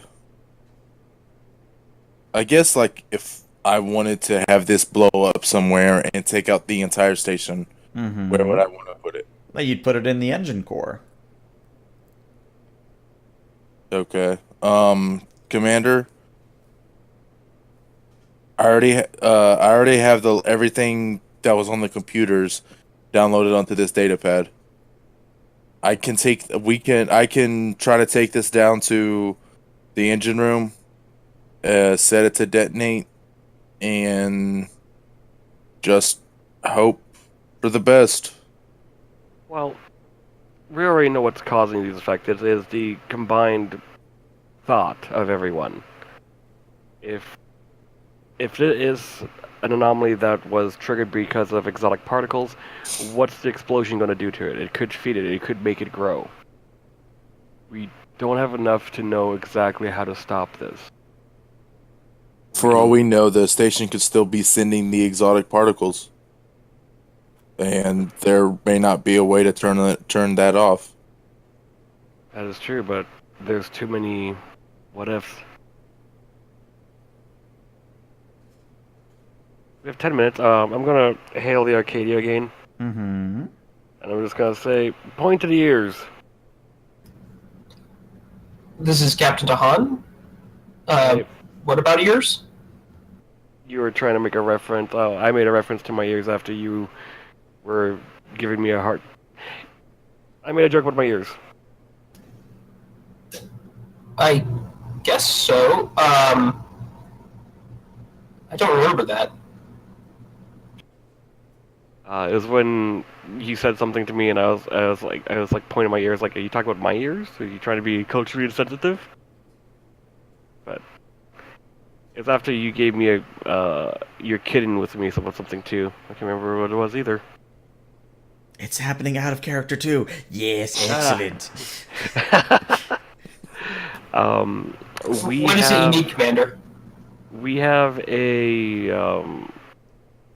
container here of warp plasma that's been rigged to explode. Now we have a couple of options here. Apparently, the scientist that we've been looking for has died. They were experimenting on trying to find a way to get rid of the eddies. They exposed the spatial anomaly to some exotic particles, which seem to have a adverse effect. Thought becomes partially true. It's warped. It's causing all these issues. My concern is that if we let this detonate and take out the station after we evacuate the crew, is that it could feed into the anomaly and make it worse. Do we know what kind of particles? Do we know the kind of particles? You do, but I don't have the appropriate technobabble. Something that wouldn't normally be thrown at an anomaly. Um, can I do some kind of science task to make a hypothesis whether or not we want the station to be destroyed or not be destroyed? Sure. Roll me a reason plus science. And we'll say What this is is difficulty 2. Would I be able to tell if the station was still transmitting said particles? You would have, and it is not. Okay. for focuses would astrophysics come into play? Yeah, I'd say that'd probably fit here. And I'm wondering if I can use my determination here. Okay. So there's everyone deserves a second chance because I do know there's a lot of lives on the line. Mm-hmm. Also, fascination with the unknown. Probably fascination with the unknown would apply the best here. Okay, I would like to purchase a 2 successes with my. Okay. And then, what would you say the roll was? Reason science? Reason science.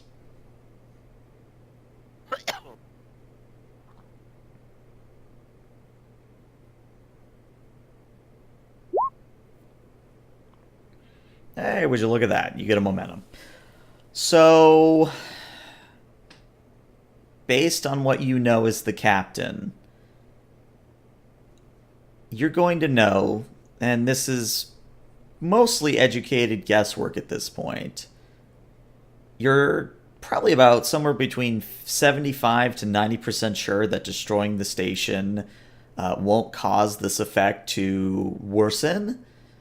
But in kind of a somber thought, you realize that if everything you've learned is true and that the individuals on the station are, as the Dr. Burt Ruger put it, in self-imposed realities, moving enough of them to the Arcadia might just cause the effect to happen here as well.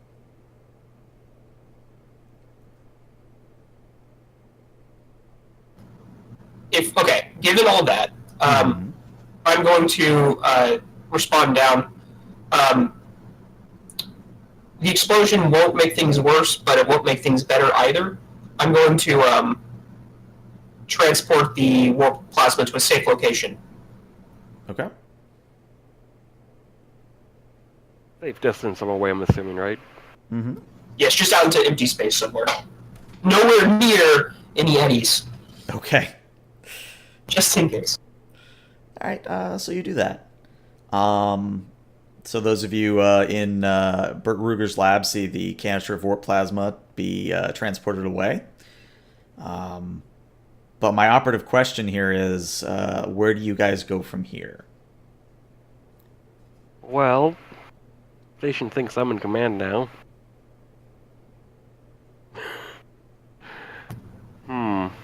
This sounds like a job for Counselor Neelan. It is indeed. What was the thing you guys were looking at doing earlier? The EMS or something like that? Esper levels.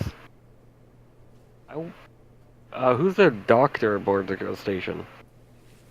Their doctor, that you would have been able to pick up when you got the list of personnel, is Lieutenant Falvo. And he happens to be a Vulcan. I want to happen to have a big meeting with everyone. I want everyone in one spot. Okay. And I am going to explain to them exactly what's going on. Okay. So we'll say you are able to get everyone into ops, or at least most everyone, and you begin explaining what's happening. And probably with a little bit of annoyance on your part, you're going to note that not only are they, like, their body language suggests that they're shrugging, all this off, and you're also going to pick up empathically that they're just kind of like, he's crazy, what the hell is he talking about, kind of a thing.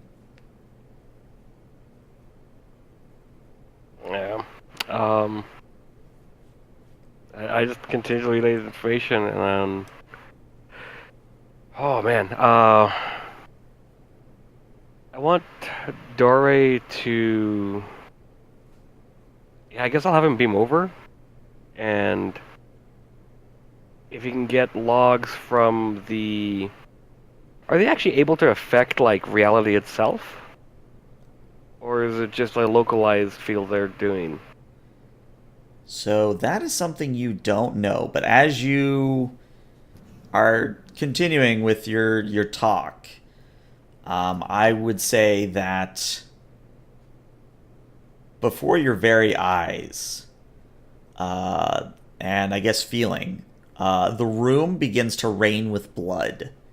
And none of the station people seem to give a shit. Like, they're just sitting there like nothing's happening. But the rest of you are beginning to be coated in this downpour of red crimson liquid. Commander Crowley, perhaps it's not my place, but perhaps they will listen to their doctor before they listen to ours. So I'll ask for their doctor to come on up while wiping blood off my face. Okay, so he comes up and says, what is it you want me to say? You see I'm covered in blood right now? Well, yeah, our environmental systems have been on the fritz for a while.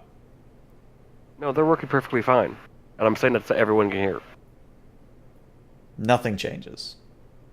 Alright. In your opinion, if a hypothetical event was to occur that the collection of your guys' thoughts could affect reality around in a certain vicinity, do you think this is normal? Do you think this could happen? Do you think this is a possibility? I will admit that the possibility is there, but it is so minute that I cannot possibly see how that might be relevant to the current situation. Let's say it happened. And for some unknown reason, it's raining blood that's not caused by the environmental effects. Also, how do you think that's just acceptable? You're perfectly fine with being soaked in blood? They're just big fans of Slayer.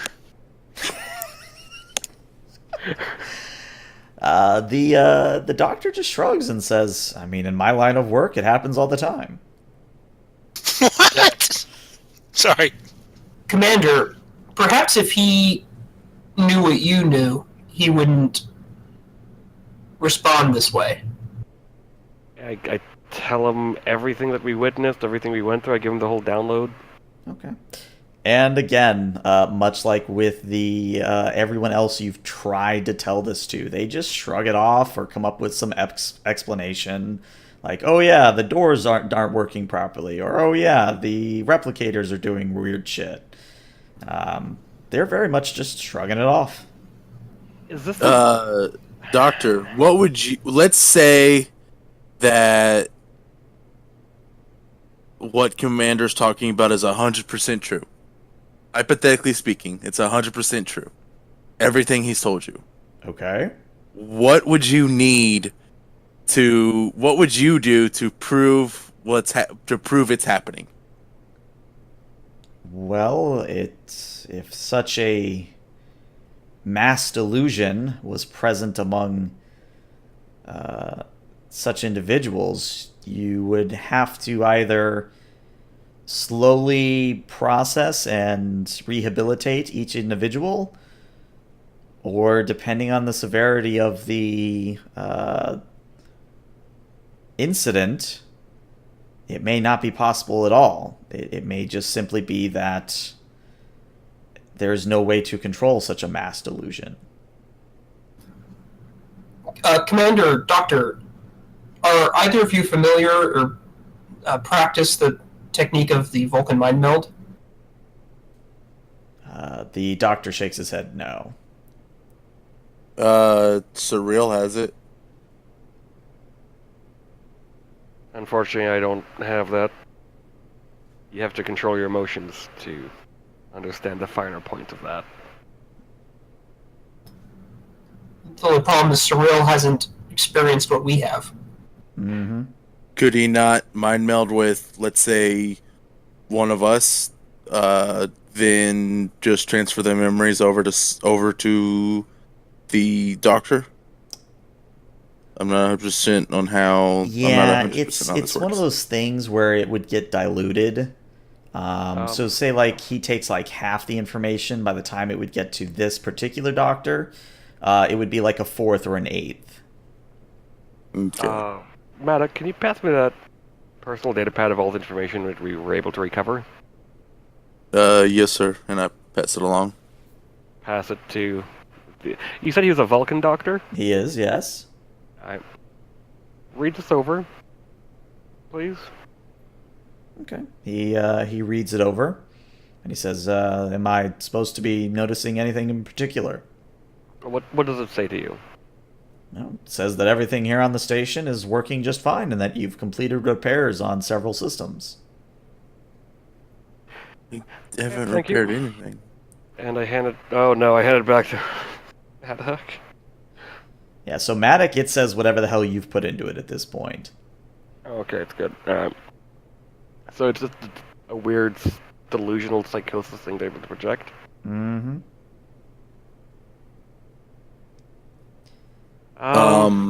Commander, sidebar. Go ahead. I kind of pull him away from everyone, and I try to speak to him to where no one can hear us. Mm-hmm. Just as the doctor said, we either have to rehabilitate each person individually, or everyone hears a lost cause. I don't want to treat everyone as a lost cause. How do you expect to rehabilitate everyone? We would need to bring, at a minimum, we would have to have Starfleet send maybe 30, maybe 15 ships. Each ship takes 2 people and takes them to a different sector of this space and then rehabilitates them in that way, or... Do we know if the station is just causing this, like a tuning fork, or have they been exposed and now are permanently able to do this? You have no idea. Here's my hypothesis, is that if it's based off shoving exotic particles into an anomaly, and my best guess is, while it may not show up on tricorder that the brain chemistry or thought patterns have been affected, my thought process is that they have been. There's something about the thought process that has changed that for whatever reason the tricorder just can't pick up.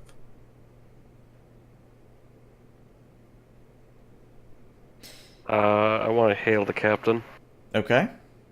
So when you hail the captain, you don't get the captain. You just get that same raspy, almost demonic voice of Bert Ruger, and it just says one word over and over and over, and that word is leave.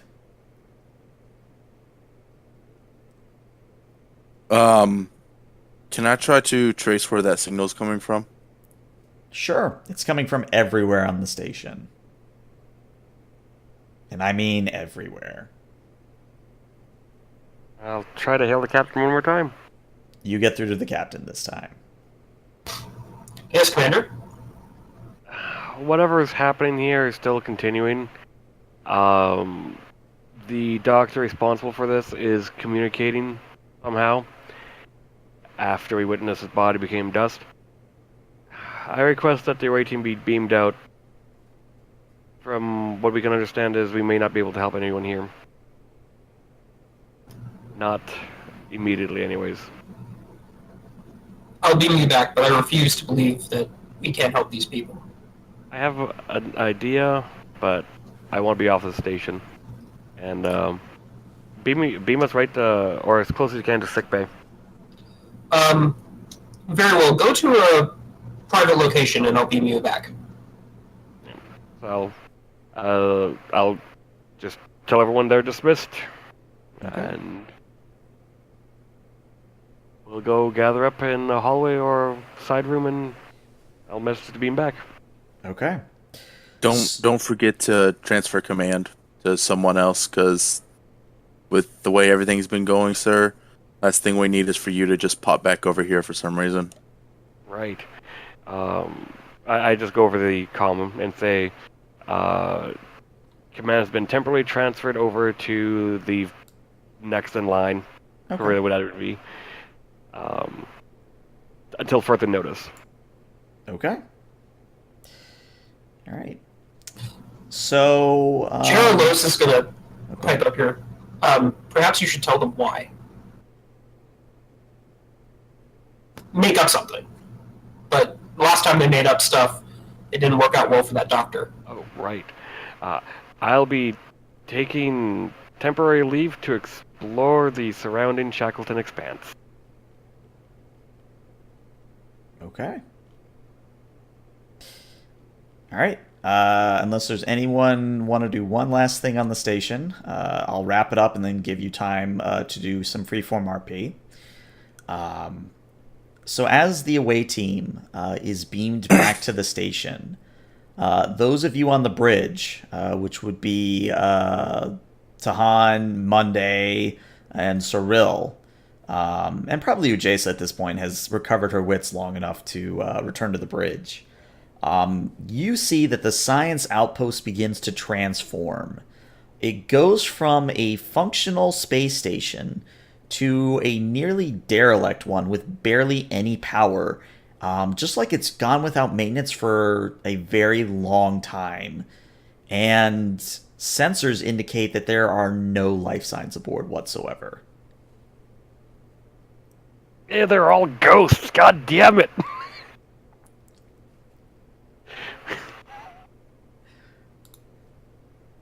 But yeah, the away team, of course, comes back to the Arcadia with, well, physically fine, mentally maybe not so much. But yeah, I did want to open up RP to whoever would like it at this point. Um, I have so many questions still. I just want to say good job, GM. I went so hard to try and save them. Yeah, it's one of those things that I'll talk about after the recording where there were multiple ways you could have gone about this, but, you know, we'll do that later.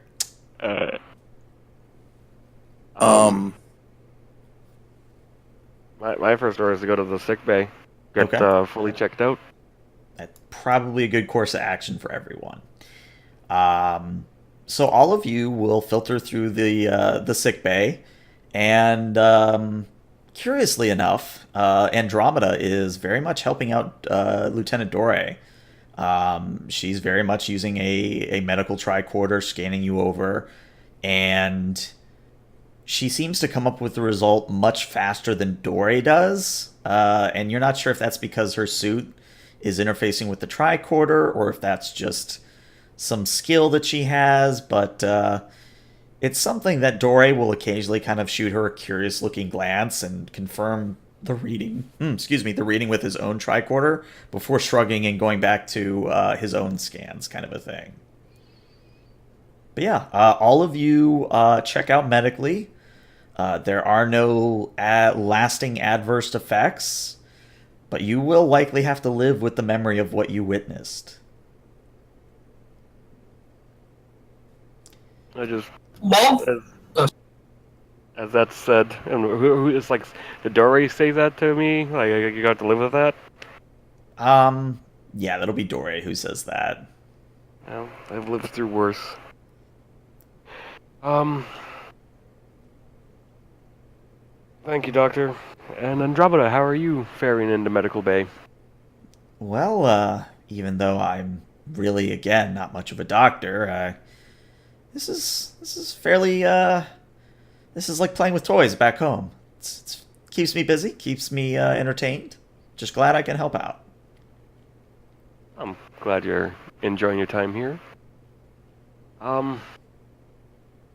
If you have questions, feel free to ask. I'm going to submit my report to the captain, and I'm going to enjoy some off-duty time.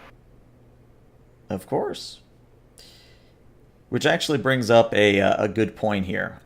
Did you guys want to do that staff meeting about Andromeda now or next session? Because I don't know how long I've got people for. I'm good to do that next session. Okay, we'll do that. We'll do that next session. Yeah, I'm looking at the clock, and we kind of are coming up on my hard limit. So let's call the session to a close there. So let me end the recording in the stream, but you guys stick around and we'll talk after. So stream, if you're watching, bye-bye.